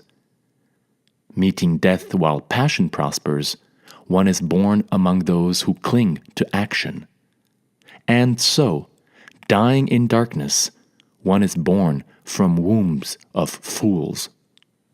They say that righteous action's fruit is good and unsullied, while passion's fruit is sorrow, and darkness's fruit is ignorance. Knowledge arises from goodness, and greed alone from passion. Madness and delusion come from darkness, as does ignorance. Upward go those in goodness, while those in passion stay in the middle, and those living in the lowest quality, darkness, go down. A seer who perceives no other doer but modes, and sees what is above modes, attains my state of being. Going beyond these three modes, which arise from the body, the embodied is freed from birth, death, and old age miseries, and enjoys the immortal. Arjuna said, "By what symptoms has one gone beyond these three modes, Master? What is one's conduct? And how does one transcend these three modes?" The Lord said, "One who does not hate clarity, striving, or even illusion when they surge, Pandava, or miss them when they cease, who is seated as if seated apart, not deviated by modes, who thinks the modes are acting, standing firm without wavering, who is self-situated, steadfast, equal towards sorrow and joy, soil, stone and gold, pleasing and displeasing events, censor and praise of self, who is equal in honor and dishonor, equal to friends and enemies, a renouncer in all endeavors, that one is said to have gone beyond the modes. And one who serves me with undeviating bhakti yoga goes fully beyond these modes and qualifies for Brahman existence. Indeed, I am the foundation of immortal, unperishing Brahman, of everlasting Dharma, and of absolute joy. Chapter 15. The Lord said, "They tell of an unperishing banyan tree with roots up and branches down. Its leaves are Vedic hymns. One who knows it knows the Veda. Its branches extend down and up, thriving on modes. Sense objects are its new shoots, and its roots, bound to actions, spread down far and wide in the human world. Its true form is not perceived here, nor its end, beginning and foundation. Cutting down, with the firm weapon of detachment, this deeply rooted banyan, one must then search for that place, reaching which they never return, resolving, I submit to him alone, the first person from whom the ancient origin proceeded.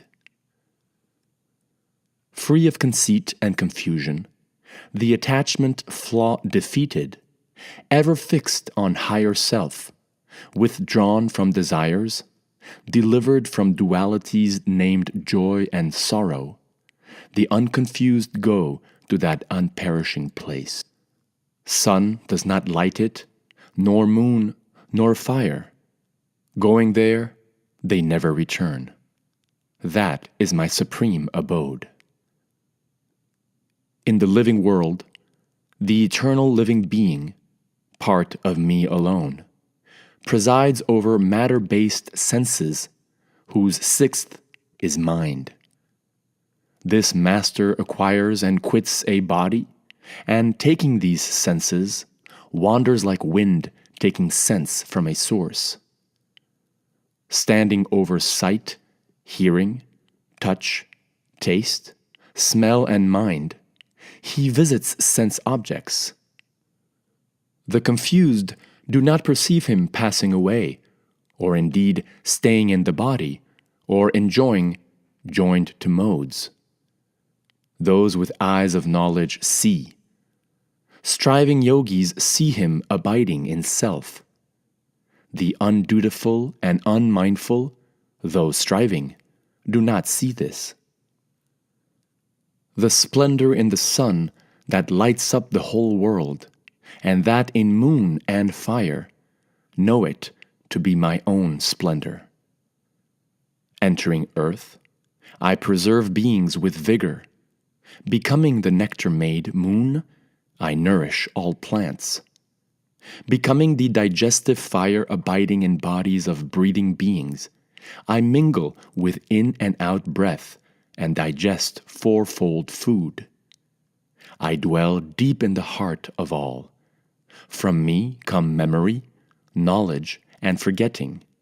By all Vedas, I alone am to be known. I made Vedanta, and I alone know the Veda. These two persons exist in the world, the perishing and the truly unperishing. Perishing are all beings. The unperishing one is said to stand at the peak. But the ultimate person is another, called the Supreme Soul. He is the unchanging Lord who, entering them, sustains the three worlds. Because I am supreme, beyond the perishing and even the unperishing, I am thus celebrated in the world and the Veda as the ultimate person. The unbewildered who thus know me as the ultimate person know all and devote themselves to me with all their being, Bharata. Sinless one, I have thus told you most confidential scripture. Learning this, one must be learned, with duty done, Bharata. Chapter 16. Fearlessness, purity of being, perseverance in knowledge yoga, generosity, discipline, sacrifice, sacred study, austerity, honesty, non-harm, truth, non-anger, letting go, peace, non-slander, kindness to living beings, non-greed, gentleness, modesty, non-caprice, energy, forgiveness, resolve, cleanliness, non-aggression, non-arrogance. These exist in one born to godly assets. One born to ungodly assets possesses deceit, conceit, malice, anger, harshness, and ignorance. It is understood that godly assets lead to freedom, the ungodly to bondage. Do not worry, Pandava. You are born to godly assets. Beings have but two natures in this world, godly and ungodly. The godly has been extensively taught. Partha, hear from me of the ungodly. Ungodly people know neither what nor what not to do. Neither cleanliness nor good conduct nor truth exists in them. They claim the world has no truth, no foundation, no Lord, that it arose from interaction and is based on nothing but selfish motives. Standing firm on this view, these lost, maligned souls of little reason and savage deeds come forth to destroy the world. Hypocrites full of pride and presumption, they cling to insatiable desire. They proceed in delusion, conceiving unreal conceptions, sworn to the unclean.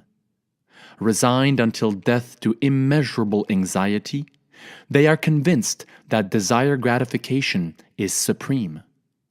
Bound by hundreds of desire chains, filled with lust and anger, they strive unjustly to collect wealth for selfish pleasure. I attain this longing today, I shall achieve that one. This wealth is mine, this other wealth will be mine. I killed that enemy. I will kill others still. I am Lord. I am the enjoyer. I am perfect, powerful, happy. I am rich, of noble descent. Who else is like me? I shall sacrifice, give charity, and make merry. Thus ignorance bewilders them. Meandering in many mental states, wrapped in illusion's net, clinging to desire gratification, they fall into an unclean hell. Fully self-esteemed, stubborn, filled with pride and presumption over wealth, they hypocritically offer with offerings in name, with no regard for rules. hating me in their own and others' bodies, the enviers fully rely on egotism, strength, insolence, will, and rage. I perpetually throw these hating, cruel, lowest of men into transmigrations in truly demonic wombs. Falling into a demonic womb in birth after birth, surely not achieving me, such fools go to the lowest state. Threefold is this soul-ruining gateway to hell: lust, anger, and greed. Therefore one should give up these three. Freed of these three gateways to darkness, one does great good for the soul and then goes to the highest state. Avoiding Scripture's rule, one who lives by acting on desires reaches neither perfection nor happiness nor the highest state. Therefore, in determining duty and non-duty, Scripture is your measure. Knowing Scripture's stated rule, you ought to do your duty here. Chapter 17. Arjuna said, "What is the status of those who faithfully sacrifice but avoid Scripture's rule? Is it goodness, passion, or darkness?" The Lord said, "The embodied soul's faith, born of one's nature, is of three kinds: good, passionate, and dark. Hear about this. Everyone has faith, Bharata, according to their nature. A person is made of faith. One becomes just what one believes. Those in goodness sacrifice to gods, those in passion to spirits and guardians. Other people, in darkness, sacrifice to the departed and to troops of ghosts. Filled with desire and passion, people joined to deceit and egoism undergo horrible austerity, mindlessly plaguing the body's elements, and me as well, present in the body. Know these people to be of ungodly resolve. Now, even food is dear to everyone in three ways, so too offering, austerity, and charity. Hear of these divisions. Those in goodness enjoy foods that increase longevity, energy, strength, health, joy, and contentment, and that are tasty, appealing, lasting, and hearty. Foods dear to the passionate are bitter, sour, salty, too hot, pungent, and burning. They produce pain, affliction, and disease. Those in darkness like food that is spoiled, flavorless, putrid, and stale, and even impure leftovers. An offering in goodness, fixed by precept, is offered with full concentration by those not seeking fruits, the mind simply thinking, "It is right to offer." But know that a passionate offering is offered hypocritically, seeking the fruit, O best of Bharatas.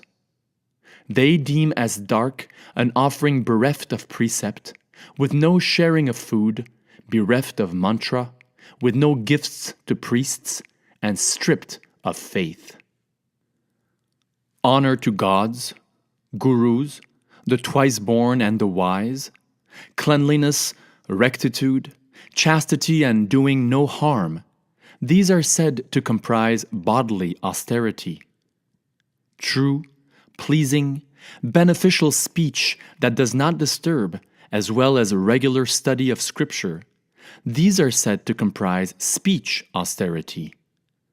Serenity of mind, gentleness, quietude, self-control, and purity of being, these are said to comprise mental austerity. They deem to be in goodness the threefold austerity endured with highest faith by linked people not seeking fruits. Erratic, impermanent austerity, done hypocritically for respect, prestige, and honor, is deemed to be in passion. austerity done with foolish obstinacy and self-harm, or to destroy an enemy, is declared to be in darkness. Thinking, it is right to give, a gift given to one not serving the giver, at the right place and time, to the right recipient, is held to be in goodness. A gift given grudgingly to gain service in return, or, again, aiming at the fruit, is held to be in passion. A disrespectful, insulting gift, given at the wrong place and time to the wrong recipient, is declared to be in darkness. Om Tat Sat is held to be a threefold indication of Brahman. By it, Brahmanas, Vedas, and offerings were ordained of old. Therefore, with the uttering of Om, authorized acts of sacrifice, charity, and austerity ever proceed among Brahman speakers. And with Tad, those seeking liberation, not aiming at fruits, enact acts of sacrifice, austerity, and various acts of charity. Sat is recited in true and righteous being, and is also thus used in commended action, Partha. Steadiness in sacrifice, austerity, and charity are said to constitute Sat, and action for that purpose is thus called Sat.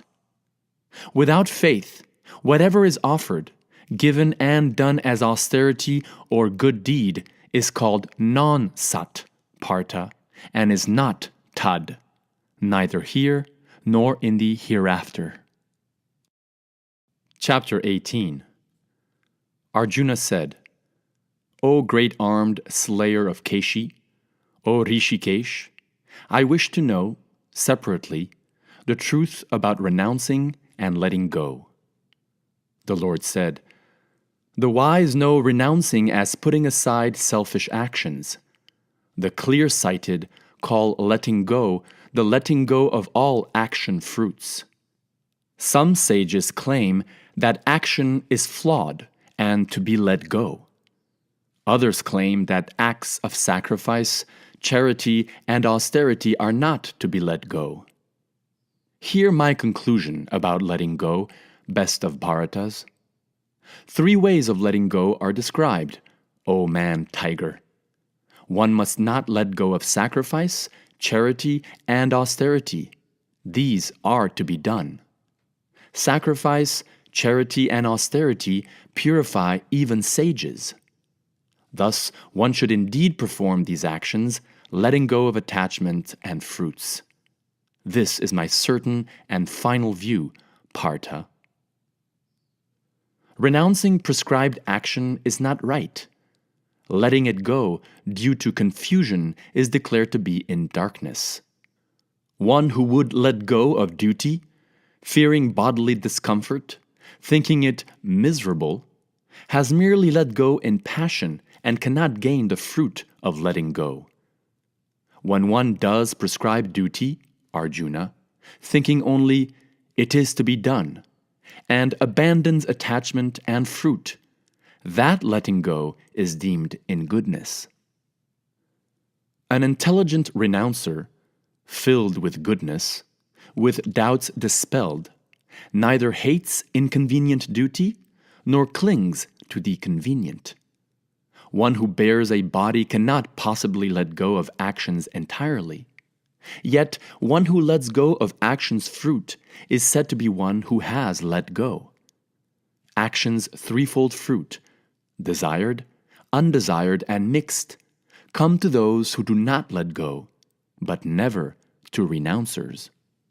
O great armed, learn from me, as taught in conclusive Sankhya, these 5 causes for success in all actions: place, doer, diverse means, diverse efforts, and, of course, providence.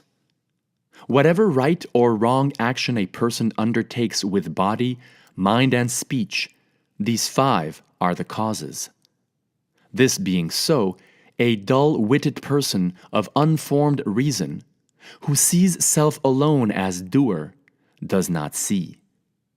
One whose nature is not ego-centered, whose reason is not tainted, does not kill, even when killing these people, and is not bound. Knowledge, knowable, and knower are the threefold action impetus. Means, action, and doer are the threefold sum of action. In mode analysis, knowledge, knowable, and knower are the threefold action impetus. Means, action, and doer are the threefold sum of action. In mode analysis, knowledge, action, and doer are stated to be threefold by mode divisions. Duly hear of these as well. Learn that knowledge in goodness is that by which one sees a single unchanging reality in all beings, undivided in the divided. Learn that knowledge in passion is that by which one sees separately in all beings various natures of separate types. But knowledge that clings irrationally to one task as all, that is meager and lacks a sense of truth, is declared to be in darkness. Prescribed action, free of attachment, done without passion or aversion by one not seeking the fruit, is said to be in goodness. But action done by one seeking selfish pleasure, or done with egotism and much trouble, is declared to be in passion. Action undertaken in illusion, disregarding consequences, waste, harm, and human limits, is said to be in darkness. Free of attachment and self-promotion, filled with determination and resolve, unchanging in success and failure, a doer is said to be in goodness. Attached, seeking action's fruit, greedy, violent, unclean, filled with thrills and misery, a doer is said to be in passion. Unfit, vulgar, stubborn, depraved, malicious, morose, and procrastinating, a doer is said to be in darkness. Hear, Dhananjaya, of the threefold modal division of reason and resolve, fully and severally stated. Reason in goodness understands engagement and disengagement, duty and non-duty, danger and non-danger, bondage and freedom, Partha. By reason in passion, one imprecisely understands dharma and non-dharma, duty and non-duty, Partha. Covered by darkness, reason that thinks non-dharma is dharma, and takes all matters backwards, Partha, is reason in darkness. Resolve by which mind, life, senses, and duty are sustained with undeviating yoga is resolve in goodness, Partha. Resolve that is eager for fruits, that sustains dharma, desire, and interest with attachment, is resolve in passion, Partha. And dim-witted resolve that does not let go of sleep, fear, lamentation, depression, and even madness is resolve in darkness, Partha.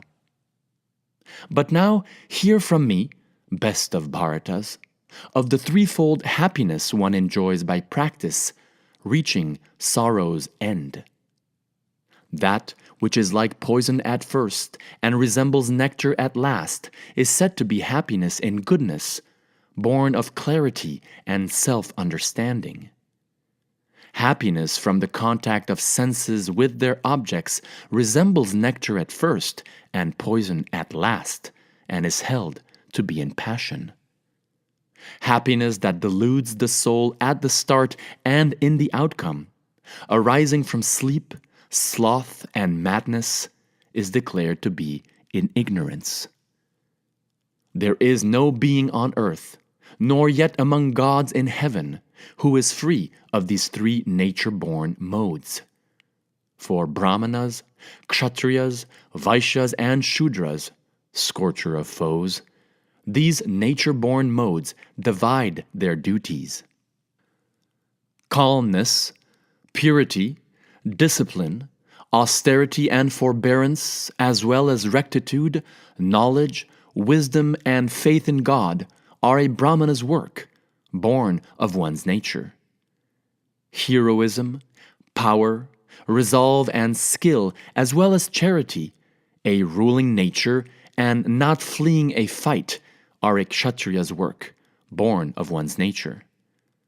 Farming, cow protection, and trade are a Vaishya's work, born of one's nature. And a Shudra's work, born of one's nature, lies in assisting. Each person, dedicated to one's own work, achieves full perfection. Hear how one finds perfection engaged in one's own work. He from whom beings emanate and by whom all this world is pervaded, worshipping him by one's duty, a human being finds perfection. Better is one's own dharma imperfect than another's dharma well performed. Doing duty set by one's nature, one incurs no offense. One should not give up innate work, even if flawed. Flaws surely cover all undertakings, as smoke covers fire.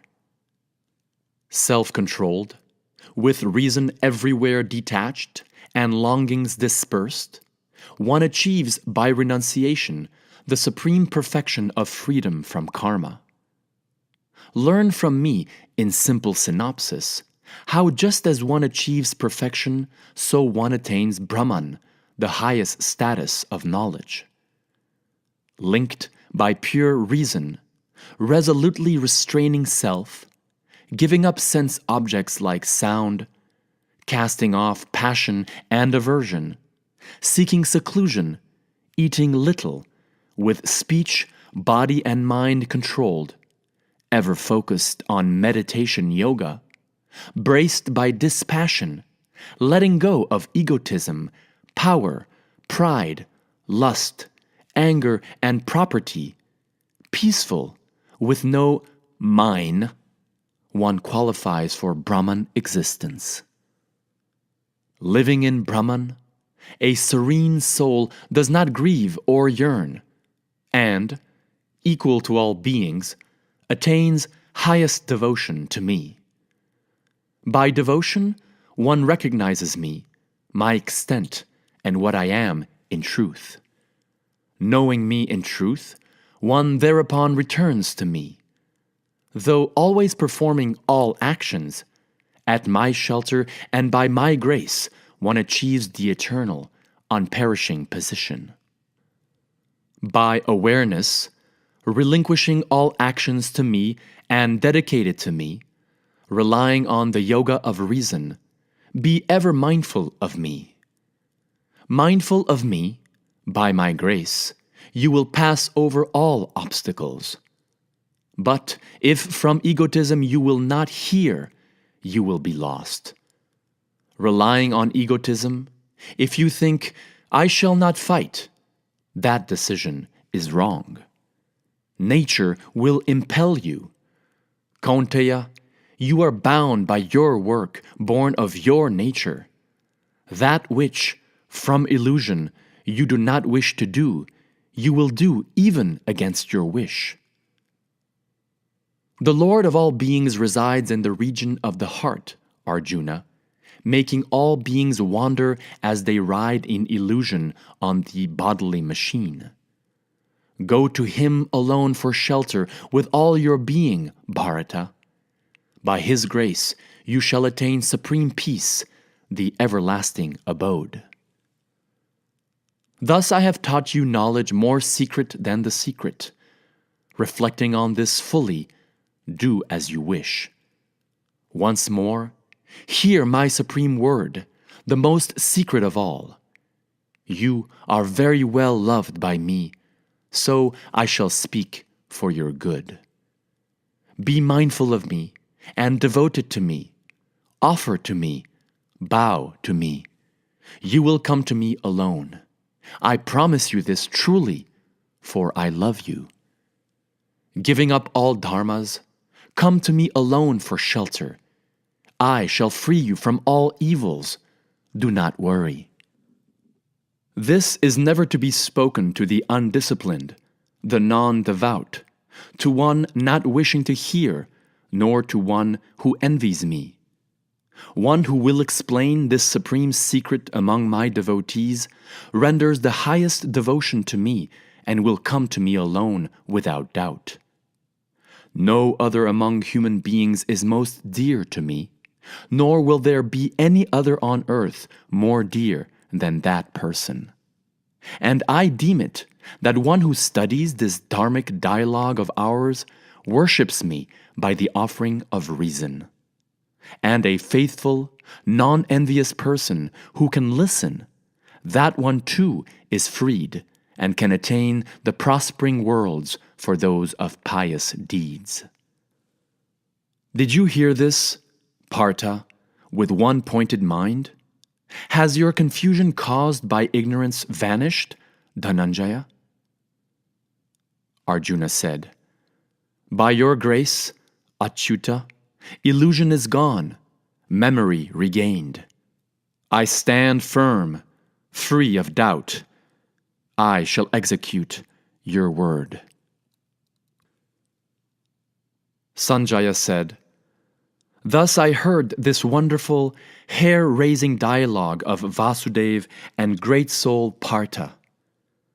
By Vyasa's grace, I heard this supreme mystery of yoga, personally spoken by Yoga Lord Krishna himself.